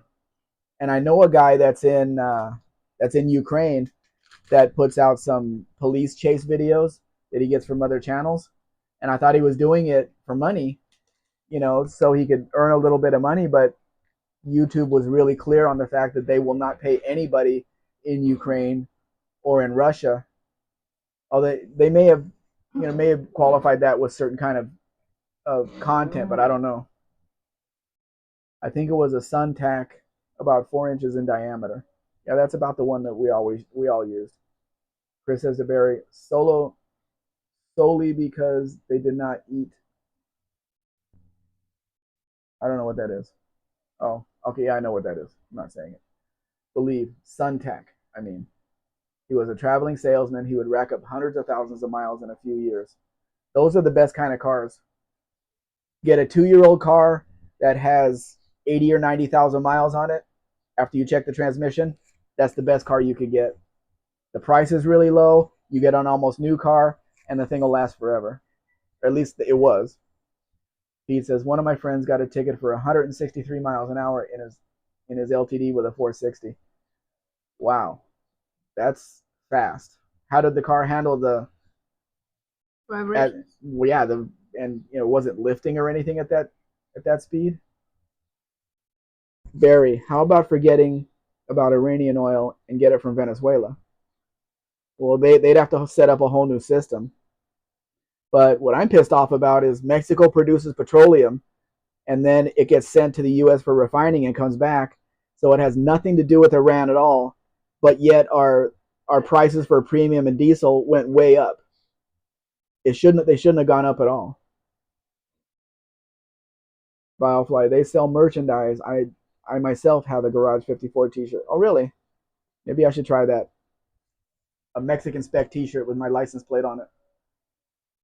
Biofly says they used to make money off the channel before the Ukraine war started. Yeah, I'm sure they did. But they're continuing. Chris is very good. We have lots of oil here in the U.S. A lot of it gets exported because oil companies can make more money than using it here. Capitalism at its finest. Pete says he chopped the top of it he chopped the top off and it just floated. So he made it into a roadster? Pablo says it's all an oil scam. Yeah. Yeah. I don't use premium in any car. And the president here said that a regular gas is going to be $23.99 a liter, and that's it. It's not going higher than that. It actually went. Where? Here in Los Mochis. They are overruling or whatever. They don't care what the president say. They're selling it at 24. Well, that's only 1 cent. Still, they're selling it at 24, yeah. Which is not supposed to be. We were down in Veracruz, and the price for gasoline there was like 2 pesos less than up here, which is weird. Lester says they charge based on the world price to make more money. Yeah, but I don't know. I know people have to buy diesel here, but they don't have to buy premium because it's not going to run any better. Firefly. If I were Putin, I would fund Garage 54 for the public relations repair it promises. I don't think he cares about public relations. You guys notice something on the station wagon? This is a Crown. This is a Country Squire because it used to have the wood grain on it, but it doesn't anymore. Tell me if you notice something odd about this station wagon. Is it blue? I think it is dark blue. Yes. Garage 54 is hilarious, I believe says. And yet we used to be told that America had no oil left to drill. I suppose they have different methods of getting it now, though. The oil was always there, and Tony's been telling us that it keeps reproducing itself. So, Does it? yes, not from dinosaurs. I don't know.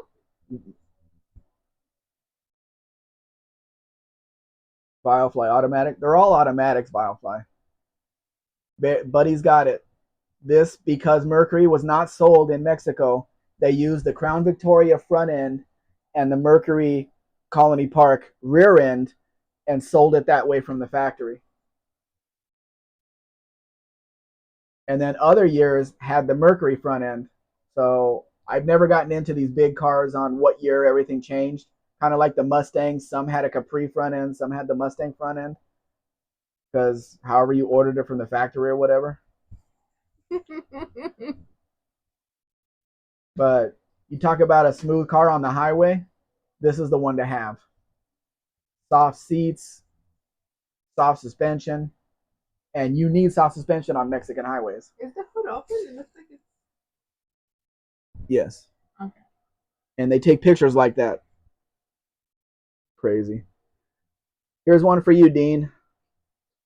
What is more innocent than a white Mustang coupe notchback? Vilefly. Firefly says, proof that I am not a car guy. Have you ever seen a manual Crown Victoria in your life, Vilefly? Even in Mexico, we didn't have that.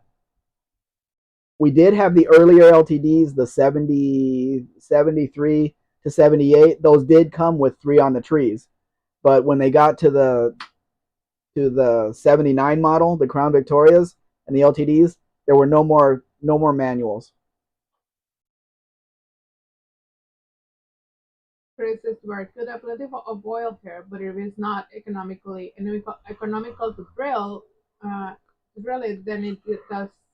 Hi, why am I speaking so poorly today? I don't know. Okay, let's try it again. Plenty of oil here, but if it's not economical to drill it, then I guess it doesn't get drilled. Keeps the prices higher. Have you guys been watching Landman, the TV, the series? It's all about drilling the oil and everything in Texas, and everything that goes along with it. It's a very interesting show. Dean says my favorite being a Ford guy is the one a 37 phase 4 engine XA Ford Falcon squad car that recorded 148 miles per hour chasing a Jaguar E-Type V12, aka XKE. Berkula says, I hate to be Putin. I'm sure he thinks he has a pretty good life because he does whatever he wants to. Pete says, interesting wheels on that Mustang. Yes, those are Mexico-only wheels. And you're going to say that you saw a similar set like that on the Ford Escort EXP. But no, those are front-wheel drive wheels. These are rear-wheel drive wheels. These wheels were not used in the U.S. Mexico has 2 or 3 Mexico-only wheels that were used on the Mustang. I haven't taken my pills. Like the Aztec wheels were used on the Mustangs here. And the 82 to 84 models were basically a Mercury Capri coupe and a Mustang bubbleback hatchback. So they mixed all the parts to make it that the Mexican Mustangs do not look like the U.S. Mustangs. And of course, we have no smog here, so there's nothing to slow down that engine. And a lot of them were 4-speeds too. And Chris says to Barry, wait, you're not a dictator? I thought you ruled the South Island with an iron fist. He probably does, but nobody knows about it, Chris. Firefly. I've seen clips from Landman. Looks good. I've been watching the show, and it's very entertaining. Kim says that show looks like total propaganda. I can't even endure the clips. What's propaganda about it? They're showing what goes into doing that job and the dangers and everything else. And Demi Moore is in it.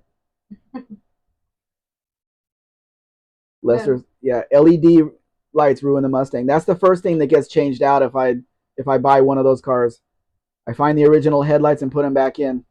Because the same kind of crap came on my '83 AMC Spirit, and I found that the headlight sockets were melted because they put that stupid stuff in there. Don't like that. Pete says Lambo style. Barcola says, I'm worried that I won't see 2.80 per liter light petrol again. $2.80 per liter. Well, Pablo says, the hell are those headlights made of? they're LEDs. They have you turn them on, and a certain amount of LEDs come on, and then you put the high beams on, and the rest of them come on, and they blind everybody. Lester says, Mercury taillights on the Mustang. Yes, that's how it came from the factory. Buff the Campos here. Hello, Buff.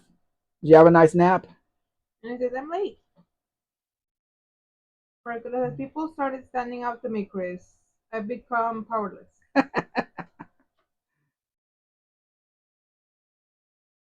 So we have a dictator in our chat.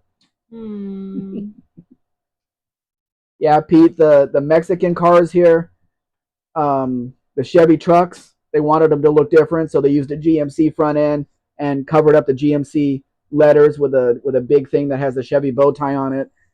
All of the manufacturers wanted their cars to look different than the U.S. manufacturer cars. The Valiant Duster here has Dodge front end, Plymouth rear end. And then in 76, they changed to Plymouth front end, Dodge rear end. So they changed it every year, moving them around.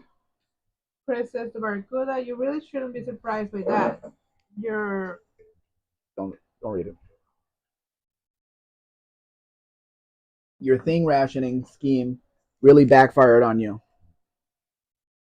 Braden is here, and they say hi from Braden and Faith. Hello, Braden. Hello, Faith. Braden, are you not letting Faith get online anymore? Firefly says headliner is sagging. Don't all of our headliners sag, Vilefly? Faith says that's weird, but I'm okay with it. Marguda says I'm still getting through episodes of Rhoda. You're way behind, Barry. Firefly says reminds me I need to get my headliner in the wagon fixed sometime. I got some little plastic things that you would put on the bottom of chairs.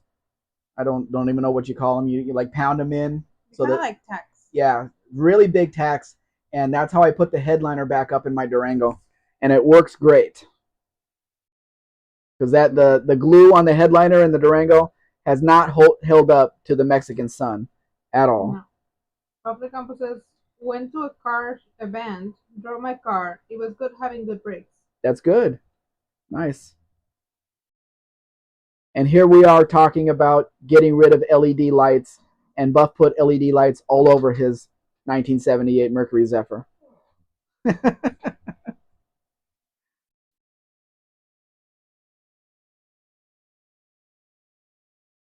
Firefly says, I have the long tacks too. They work. Yeah. Because it was falling down in my face. They work really well. But Carfana says times 11. Remember sideways. X11. X11. Remember sideways radio. Yep. Vertical radio until 1985 when they made it just like everybody else. They really pissed off the aftermarket radio companies by doing that. You bought a replacement radio and then it goes vertical and then you can't read anything on the readout or anything. Bertula says old dictator. Dictator, yep. Public Campo says no LED headlights on my car. No, just everything else. It says 9.0 with the Mexican wheels. This one, oh, here, there's a special story about this one, Pete. This is a 1984 Mustang SVO. When the V8 engine was banned for the 85 model year in passenger cars, Ford made 300 hatchbacks SVOs and 300 I'm sorry, and 200 coupes. This is one of the 200 coupes that were made that year that was fully loaded. They all had V8s in them, none of that four-cylinder turbo crap. All of them have V8s in them. I haven't seen an automatic SVO yet. All of I've seen are sticks, and this is the way it came. You know, the other car had the same wheels, but in silver. These were painted black, and it's just a very, very, very special car. Only 200 made, so it's rare to even see one for sale. Are you reading? Yes. Believe. So it says, I discovered there were LED headlights on my town car.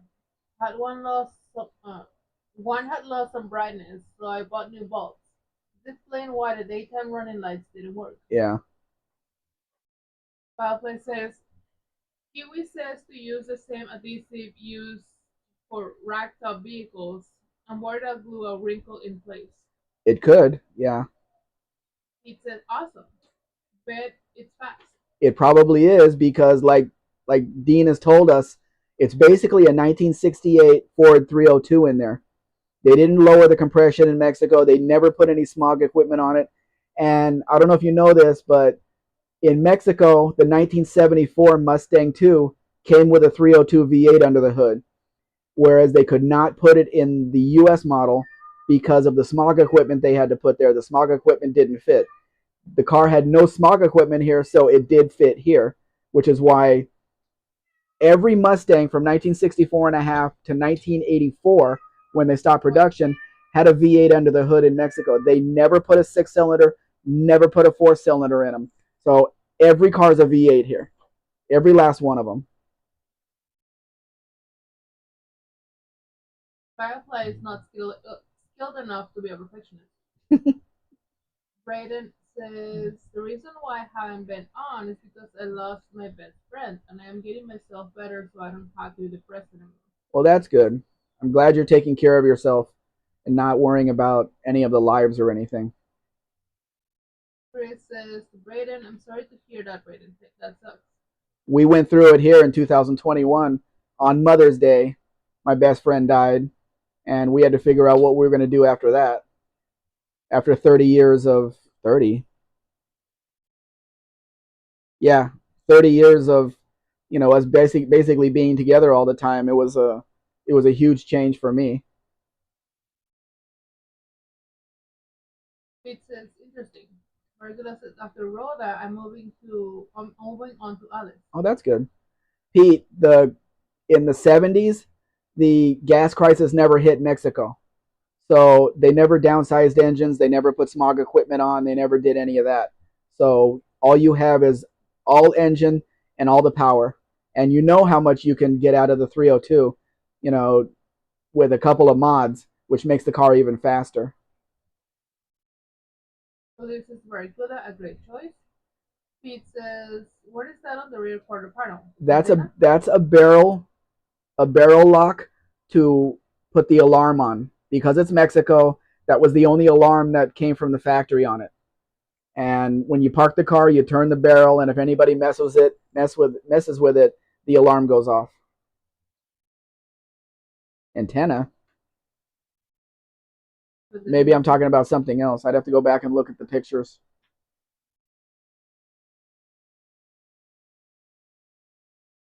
Fireplace says, no, not the add-on wood grain. Add-on? That's factory, man. Pete says, oh, okay. Chris says, Pete might be a security key. I've been on them with Mexican. I've seen them on Mexican. I've seen them on Mexican MK2s, Volkswagen Golf. Yeah, they had them on Beetles. They had them on Volkswagens. Had them on everything. Ford had them on a lot of stuff. And on the, if it still has the original trim on it, the Mexican Mustangs, right at the rear of the quarter panel on both sides, has an emblem that says Mexico to make sure they know that car's from Mexico.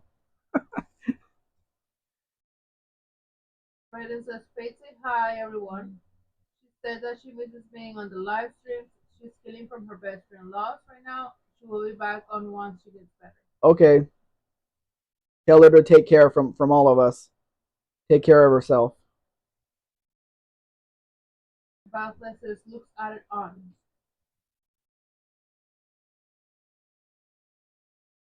I'd have to go back and look at the pictures and see what he's talking about. If it's the barrel lock, it's from the factory. Most of them have it in weird places. Soderbergh says, hey, so I think I figured out with the divorce transfer case on the high voice, the rear shaft will spin if the transfer case is in neutral. I'm new to this system. I was confused because small one was locked. Okay, so yeah, it. I forgot that it was a 4x4. We all forgot that part of it. Barracuda says a big A payback. Vic Tayback fan. He was on the show Alice. Thunderbird says these trucks have three drive shafts. I think that's too many, Thunderbird. A truck should have one drive shaft.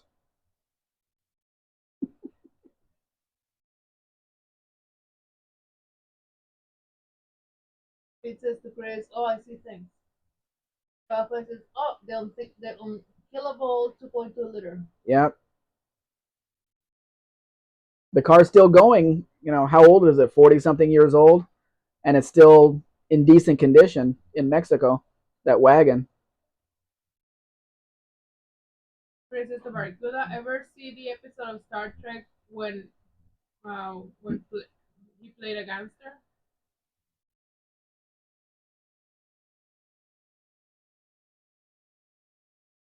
Not in Space Barry. They time traveled back to Earth, and he had to look at. And Spock also had to look like a gangster. Okay. Number says, yeah, it gets expensive to fix this truck. Mm-hmm.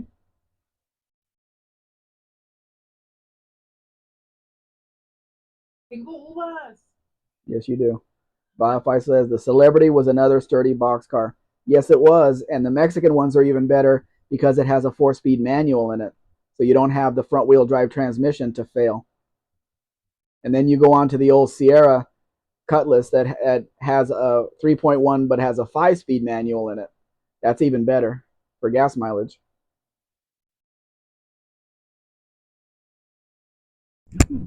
Chris says, Barracuda, it's called a piece of the action. One of the better episodes, not a time travel episode. Number says, how's the Ram Charger doing at its new home? It hasn't gotten to its new home. It's still with the Mexican customs agent because I had to supply some more documentation on it, and I got all that to her, and I paid her fee yesterday, and we're still seeing if we have a space on the vessel. We're not sure yet, and it's the weekend, so really nothing I can do about it until Monday. Why do you call it vessel and a boat? Because it's not a boat. A boat is a very small thing. Um, Dean Stevenson. Ford Mexico did actually lower the compression ratio for the 302. It went down to accept 87 octane and became the 8.2 to 1 on the Mexican 302, down from 9.3 in 68 to about 8.1 in the Mexican SVO. Okay, so I was wrong. Still a powerful engine in the car because of no smog. Pete says, I am looking for a 1989 Grand Am with a quad 4 automatic. I had one of those, not with the quad 4 automatic. I just had the regular engine, but I had the 89 Grand Am. Dean says that's down to a 205 horsepower gross from either 210 or 220 at US horsepower gross for the 68s. It wouldn't take much to boost up the horsepower in the Mexican Mustang though. Barracuda says I looked it up, but I was never very keen on Star Trek. Dean says, but that's over 145 horsepower net stock. The SBO figures were higher. Chris says to Barracuda, it's worth watching, even for a non-fan. Firefly says, a guy I knew put a cam in a 2.8 liter Celebrity, and It woke it the hell up. Much unrealized potential. I can only imagine the Mexican version runs like it did. No smog here. It's just all engine. Dean says only a minor point. None but a zealot would care. What's a zealot? New Zealator. I don't know what that is. Dean says new zealot. Argula says I like Lost in Space. That show's hard to handle long term though. Leslie says, Mr. Dean, do you know what year Mexico lowered the CR on a 302? Mine is a Mexican Fairmont for Mexican Spec. Rafa says, how about that awful movie, Barracuda? And Dean says, honest, Zachary Smith was my favorite guy. Last Thursday, I watched the 1978 version or 79 version of Battle of the Network Stars, and William Shatner was on there. So he was in his early 40s, I think. 70, 50. Yeah, he was in his early 40s because he's 90 something now. And he did pretty well. He did pretty well out there with all of the events. He didn't talk much, so I mean they interviewed him, and everything and all that because he was the Star Trek, the first Star Trek movie was just coming out right at that time. Maybe it was 78, right at that November of 78, right at that time, and he didn't know how it was going to be received and everything. So it was interesting to see that. Dean says, honestly, honest, Tucker Smith was my favorite guy. Rafa says he carried the show. But Carfano says, only thing good about pro pop-up headlights. Dean says, ancient Jewish reconquer under the calves. But Barracuda says, the one with Matt LeBlanc? No thanks. The one what with Matt LeBlanc? Rafa says, yep, Battle of the Network Stars was fun. Yeah, Valerie Bertinelli was on there. 1978. She was nice. Sorry. Barracuda says, I like the eldest daughter best. Dean says 1974 for the Mexican V8 Mustang too. Was that the answer to Lester, Dean? That's when they lowered the compression. Because I don't know if you answered Lester yet. Papa says Grizzly Adams was flexing his chest muscles independently to mess with Lonnie Anderson and the dunking booth. At the dunking booth. Yeah, that was the first or second Battle of the Network Stars.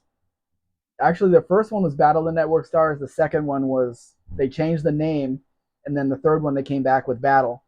But yeah, Grizzly Adams was on the first two, and yeah, I really like watching that. Really like it.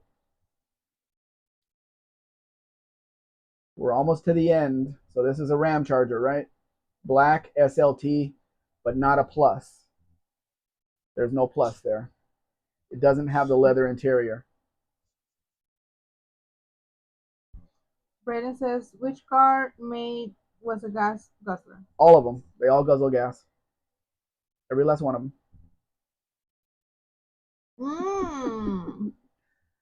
Yeah, Vilefly, good wholesome entertainment, and some cute girls when they used to be cute. I always had a crush on Valerie Bertinelli. And then on Friday, I see an interview she did with Ted Danson. It was an hour because she just put out a book, so she's doing press for a book. And yeah, still very attractive.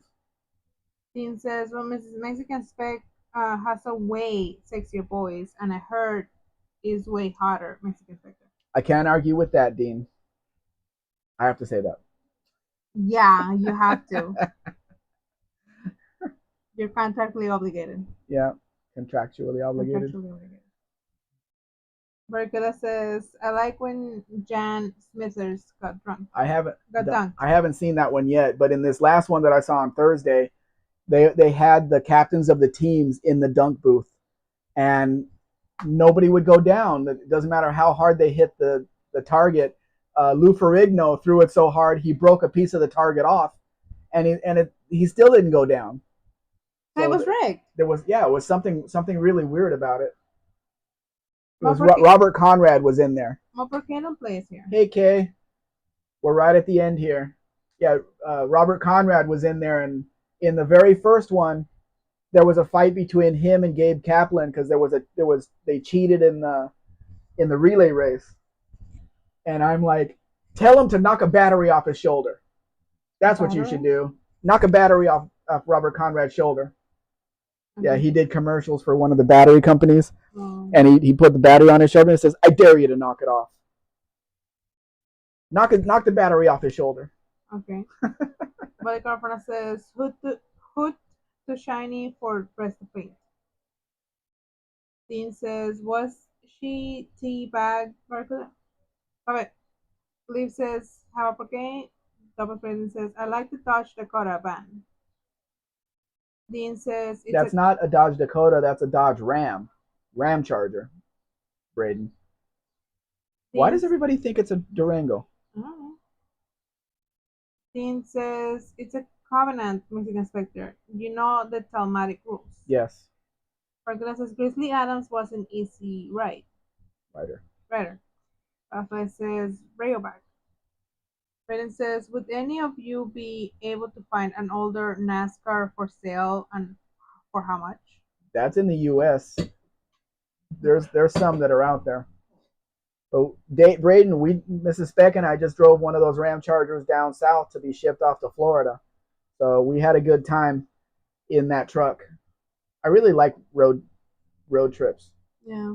Very nice driving truck, even for the horrible roads that we were on. Not as bad as the last time in this green one that you're looking at, but still. There's a few Ram Chargers here. The last one we painted. Mm-hmm. Ah. I just found those pictures, so I put them in there. Okay.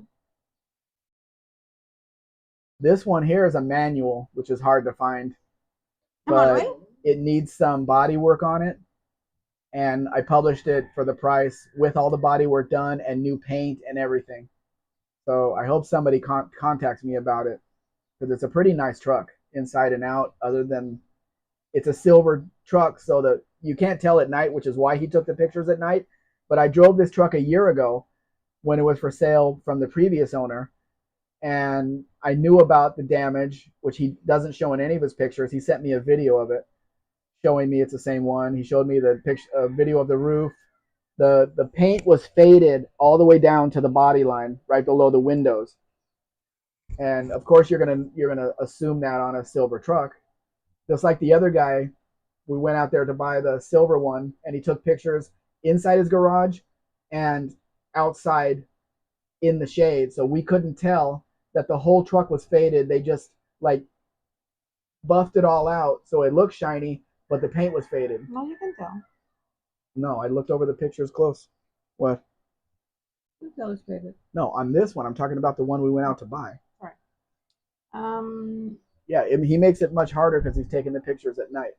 Barracuda says Robert Cara was a man's man. Yes, he was. Absolutely. Butterfly says, I remember my brother buying some used NASCAR heads, and we marveled at how cavernous the intake port work was with the titanium bulbs. It was never going to run right with our mild setup. Policarpano says tailgate looks like it's off a Caravan. That's for a very good reason, buddy, because the tailgate is off of a Caravan. You might notice if you look at the rear of one of these, there's a big panel gap between the rear door, and the actual body. It's on every one of them because the rear door came from the Caravan, and they made the rear end to match, but it didn't quite work. So there is quite a panel gap in the back of every one of these, but that's how they came from the factory.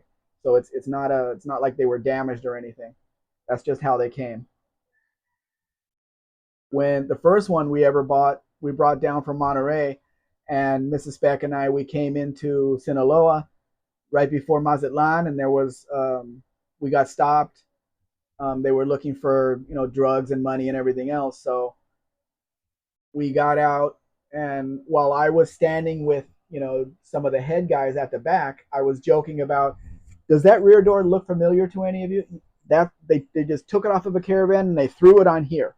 That's what they did. And as we're laughing about that, Mrs. Spec is on the other side of the truck showing the younger guys, you know, they didn't know how to open up the center console, or they wanted to look in our bags or whatever else. So yeah, whatever.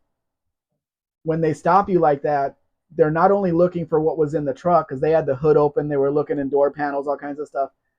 They're looking to see how her and I are reacting to that. And we were not reacting at all. I was just standing there joking with the guy, and she was over there showing him, hey, do you want me to open this? You want me to show you this? Whatever you want to see. So they didn't see anything. They didn't see anything from us. So they just closed the hood. No. They just closed the hood, and we went on our way. Joey. I've never been worried about, being stopped by those guys or anything in any of the vehicles that we've driven. Sorry, guys. Yeah, Pete says never seen one with a manual transmission. They didn't make a whole lot of them, but because they started making the truck in '99, and they made a lot of them in '99. The manual didn't come in until 2000, and they made a few in 2001 as well. So I know where 2 or 3 of them are. But like I said, that silver one I drove a year ago, so I know how it drives, I know how it runs, and everything else. So that's why I'm offering it at the price with a complete new paint job and all the body work done and everything else. I'd have to find a taillight for it, but all the body work done and everything. And it'll come out really nice. Brayden says, what is the best Saturn? I know they're really late, but what about Alaro? Alaro was an Oldsmobile, not a Saturn. Joshua says the earliest Saturn were the best. Barcula says William Conrad was twice the man of Robert Conrad, though. Literally. Chris says to Braden, best Saturns were the original S-series Saturns, second of the third generations of the best of them. Pete says, I remember my S10 had a Isuzu engine. It did? What engine did it have? Oh, you're talking about a much later S10. Like because they sold the same thing at Isuzu called the Ombre, and then they sold it at a Chevy S10, so they mixed engines or something. Leslie says, what if something was in the vehicle that you didn't know about? Nobody would leave anything in a vehicle. Nothing of value. And nobody knows what we want to do with the vehicle, so there's no reason to worry about any of that. The majority of people have no connection to any of that stuff here in Mexico, even though the press wants you to believe that they do. It says no start engine. 1.8. I haven't heard that before. Braden says, what's a fast lightning ship car for 1980 to 1990? Fast lightning ship? I don't understand the question. Rafael says, the Isuzu Motor. Braden says, like I want a budget-friendly car that's gonna do what I wanted to do, and I can still have fun for the right price. It says 1.8 in the S10 and 1984 S10. Never heard of an Isuzu engine in the 84. You had the Iron Duke or you had the 2.8 liter V6. Those were your two options. Chris says to Braden, Buick Grand National / GNX. I don't think he has Grand National money, Chris. Rafael says there was the 1988 twin turbo Corvette that went 220 miles per hour. Was that the Callaway Corvette, Vilefly? I think it was called Callaway. That's who made it.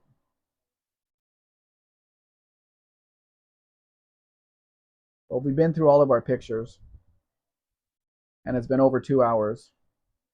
So. Soñé que hablabas con Marcos. Marcos. Mm-hmm. We haven't been there to see him yet. Yeah. Next time we're in Monterey, we'll see him. Before Callaway, 1988. It wasn't a factory car. Of the campus, everyone wants a good fast car that's cheap. It doesn't exist. Hmm. I was working at Chevy Firefly in 1988, and I didn't hear anything about a twin turbo Corvette. I mean, the most we got was the anniversary car, the white on white on white on white on white on white. But there wasn't any turbos. It had to have been an aftermarket shop that did that. We didn't get any, and we sold a lot of Corvettes. We were in Burbank, California, with all the movie studios around, and they were all of our customers. Didn't see anything like that on the lot at all, or even talked about.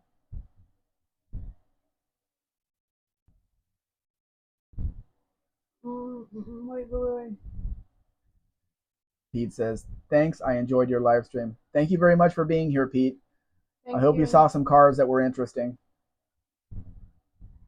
Pablo says it was a semi-dealer custom, but not sure by And whom. Buddy says, Mexican Monty is what Braden needs. He can't handle a Mexican Monty, Buddy. I guarantee you. Braden says best diesel car of the year. Braden, go find yourself a Buick Opal diesel. That's a good car for you. It was featured in Car and Driver. I'm gonna have to go look it up, but it wasn't a factory car. Pete says yes, I think it was a colorway. I can picture it. It was a Callaway that had the holes in the hood to let the air in. Bob the Campos says to Pete, I had a 1987 Corvette as well. We had a lot of them on the lot, Buff. Pete says Convertibles, the Targa tops. They pissed me off many times, those cars. Pete says to Bob, cool. Braden says, would any of you guys take anything on the South Flats? Pete says, I sure did. Some idiot salesman shows a customer on the lot how to take the roof off, then just lays it back on there, doesn't screw it back down, and goes on a test drive. So, of course, the roof flies off, and I have to get a roof for it, which means ordering it from parts department. They don't sell a whole roof. I have to order each and every part for that roof to get it in, to put it back together, to put it back on the car. And there was, I can't even remember how many parts there was, because each tiny little piece that went into that roof had to be ordered separately. Oh, that sucks. Ugh, fucking Corvettes. People would come over the fence because we were right next door to a Pet Boys shop, where you could, on the side, you could get in there where the police can't see you, even though the police department was on the next block over, and they would come over the fence and drill through the fender where the battery was. All the battery acid comes out, so the alarm doesn't come on, and then they steal the wheels and they steal the roof and steal all kinds of stuff.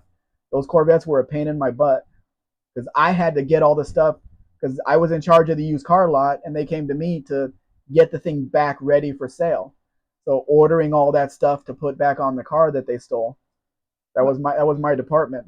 Buffalo says, no, not completely factory for sure. Some kind of special order thing. Mm-hmm.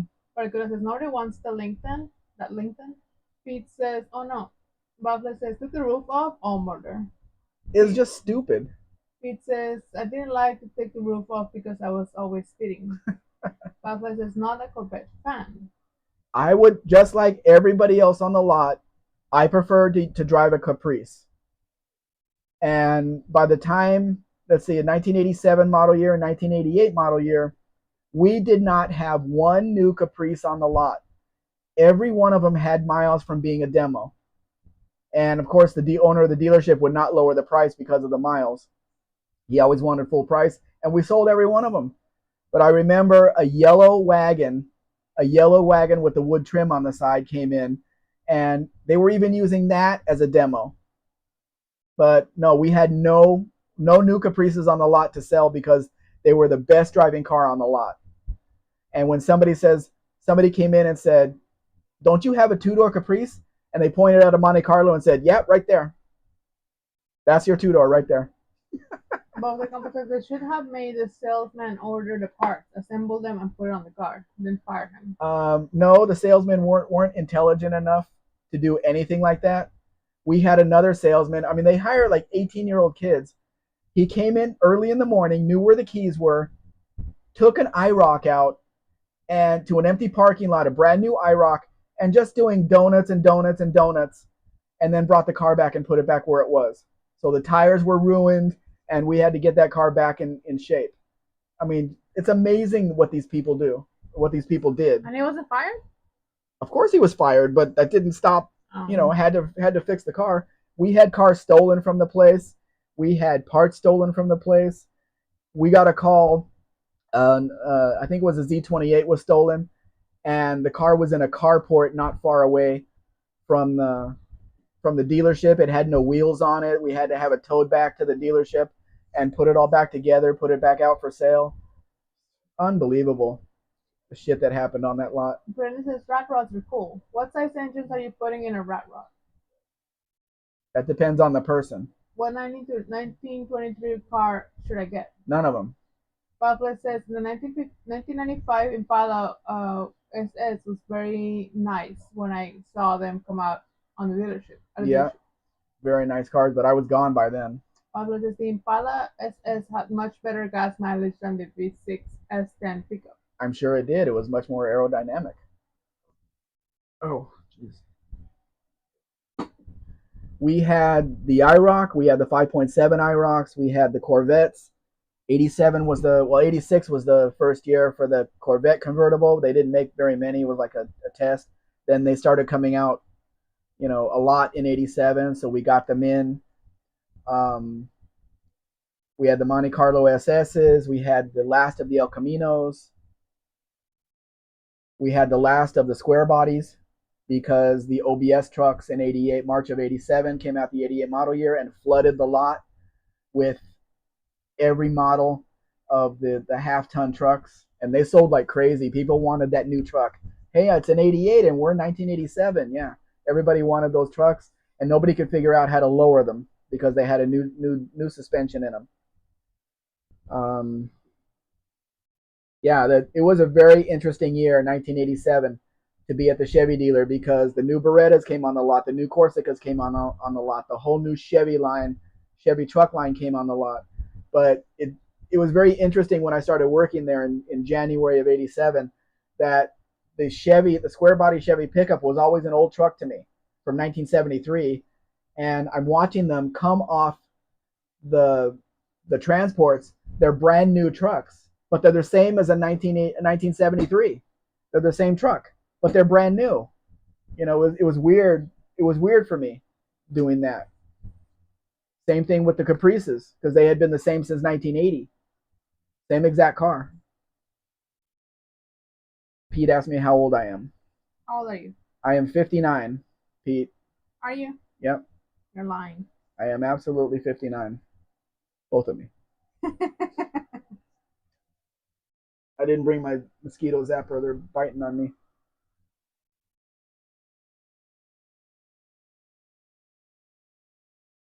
Bioflies, the flatbed on the truck looks to be from a bowling alley. Recognize the pattern. Really? It's nice to follow you. But says my brother had 87 monthly SS with aero rear windows. We couldn't give that piece of garbage away. Nobody wanted that. Nobody. It took a long time to sell the one we had. Chris says, Butterfly, if it was then, the bus would never move. Real wood bowling alleys are heavy. But it's all the point. Yeah. There's places in Guadalajara that's selling it, but I never had the desire to go look at anything they had. A guy I know bought 3 vehicles from this dealership. It is a dealership, and 2 of them had paperwork wrong. The numbers on the papers didn't match the numbers on the vehicles.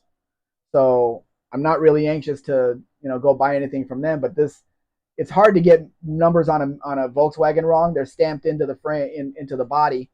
So if they match the paperwork, then it's okay. Pete says, you sound young, but I can tell you have experience. I'm 53.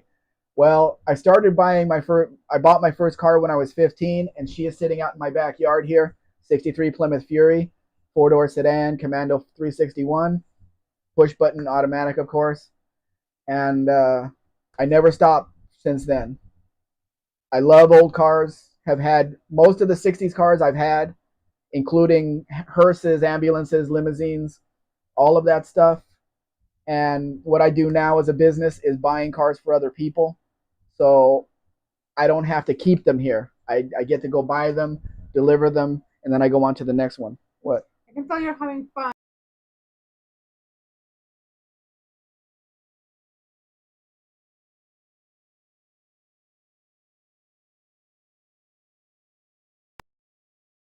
What I was saying is, should I change your microphone? It died. Because it's dying. The microphone died. Yeah. Or should I? And Pete, the problem I had when I was in Las Vegas was It just that right now. cars were so cheap. I just kept buying and buying and buying, which is why I ended up with over 100 cars. Now, who knew that they would be actually valuable? Good. Who knew they would actually be valuable later? Because you buy a mid '70s Cadillac for $100, nobody wanted it for the 500 engine. You do a little work on it. Now they're bringing 5 digits, those cars. So I didn't know they were going to be worth anything. I don't know. If somebody is ever interested in that Volkswagen truck, I would go take a look at it and do a video on it myself and see what it's really built of. Because Bondo and paint can cover a lot of stuff, but they're not asking a huge amount of money for that truck. A 63 or 56 or whatever it is Volkswagen regular cab truck is a very valuable piece, but nobody's bought it yet. He says, "You're a real car guy." Yep, I am. Are you? I'll tell you how much. My son, who is now 20, he'll be 21 this year. Like 5, 6 years ago, we're out in the backyard and I'm showing him my Plymouth, my first car. And he says, "Do you love the car more or do you love me?" I said, "I've known the car longer." You're such an ass. When I sit in the driver's seat of her, I'm 16 again. So she's not going anywhere. But I'll tell you, I'm going to do a video on this. I'm going to put a car cover on her because she's shy. She doesn't want to be on camera. But I backed her into the space that she's in a carport in my backyard, and I backed her in straight. There's a line in the cement, with cement parts. I backed her in straight and parked her. I've had the front end up on jack stands for 10 or 12 years now. Okay? Yeah, something like that, because I think we drove her in 2011 when I had the front end rebuilt and everything. Had my little son in there. So I go out there like 2 months ago. The car has moved about an inch and a half over to the left by herself. Nobody comes into my backyard. I didn't jack her up. Nobody moved her. She's now offset. And now when I walk past her on the left side, I have to turn sideways and squeeze through, which I never had to do before. Because every Sunday I would go clean up around her. The dogs are out there. Go clean up around her, sweep the dirt and everything. And I never had to turn sideways to clean up. But now I do. And she's not straight in there anymore. She's off to the left now. And I can't figure out how that happened. Because I didn't move her. Mrs. Spec didn't jack her up and move her over. I look at the jack stands and they still have the dirt on it from before, and nobody has actually touched the jack stands. There's no movement in the tires, the rear tires, because if you move the front end over, you're going to see a little bit of tires moving in the back. I can't figure out how she moved herself over. Although you got to keep in mind that she is a 1963 Plymouth Fury, and she has the personality of Christine, who's her older sister. When I was 16, 17, maybe 18, I knew this girl, this redheaded girl. Every time she got in the car, my car would stall. My car would not want to drive. She'd leave us on the side of the road. She had no problem with the girl's sister. but she did not like this girl, and the car was absolutely right. This girl was not good for me, not good for anybody. I mean, I've known her all these years, but I called her up when I got the car. I said, "You remember the car?" She says, "Oh yeah, the one that would always stall when I got into it." I said, "Yeah, that's the car." So it's not only me saying that; she has that still in her head too. That's what happened every time she got in. So the car was protecting me from her, and that was good. She's good on that. She has no problem with Mrs. Spec. She's never given us a problem. When we went out to go eat that night with my son in the back seat and everything was perfect. No problems at I all. did say I wasn't gonna fight for you. No, you can't. No, You would lose. I'm not gonna try. But I'm gonna do a video on that showing where the car was and how the car moved over, and I can't for the life of me figure out how it happened. It's not like we have earthquakes here or anything, and the earthquake bounced the car over because the jack stands are still where they were on the chassis when I lifted her up. So I don't know. I don't know how it happened, but I'll do a video on that and let people try to tell me how it happened because I can't figure it out.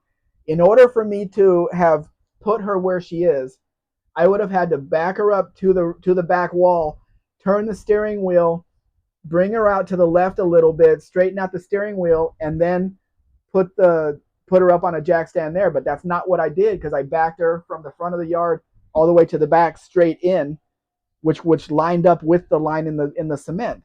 So I can't figure it out. Pete says, I want to get out of Minnesota. I will think about Mexico now. You guys are cool. We're not in a tourist area. We don't like going to tourist areas.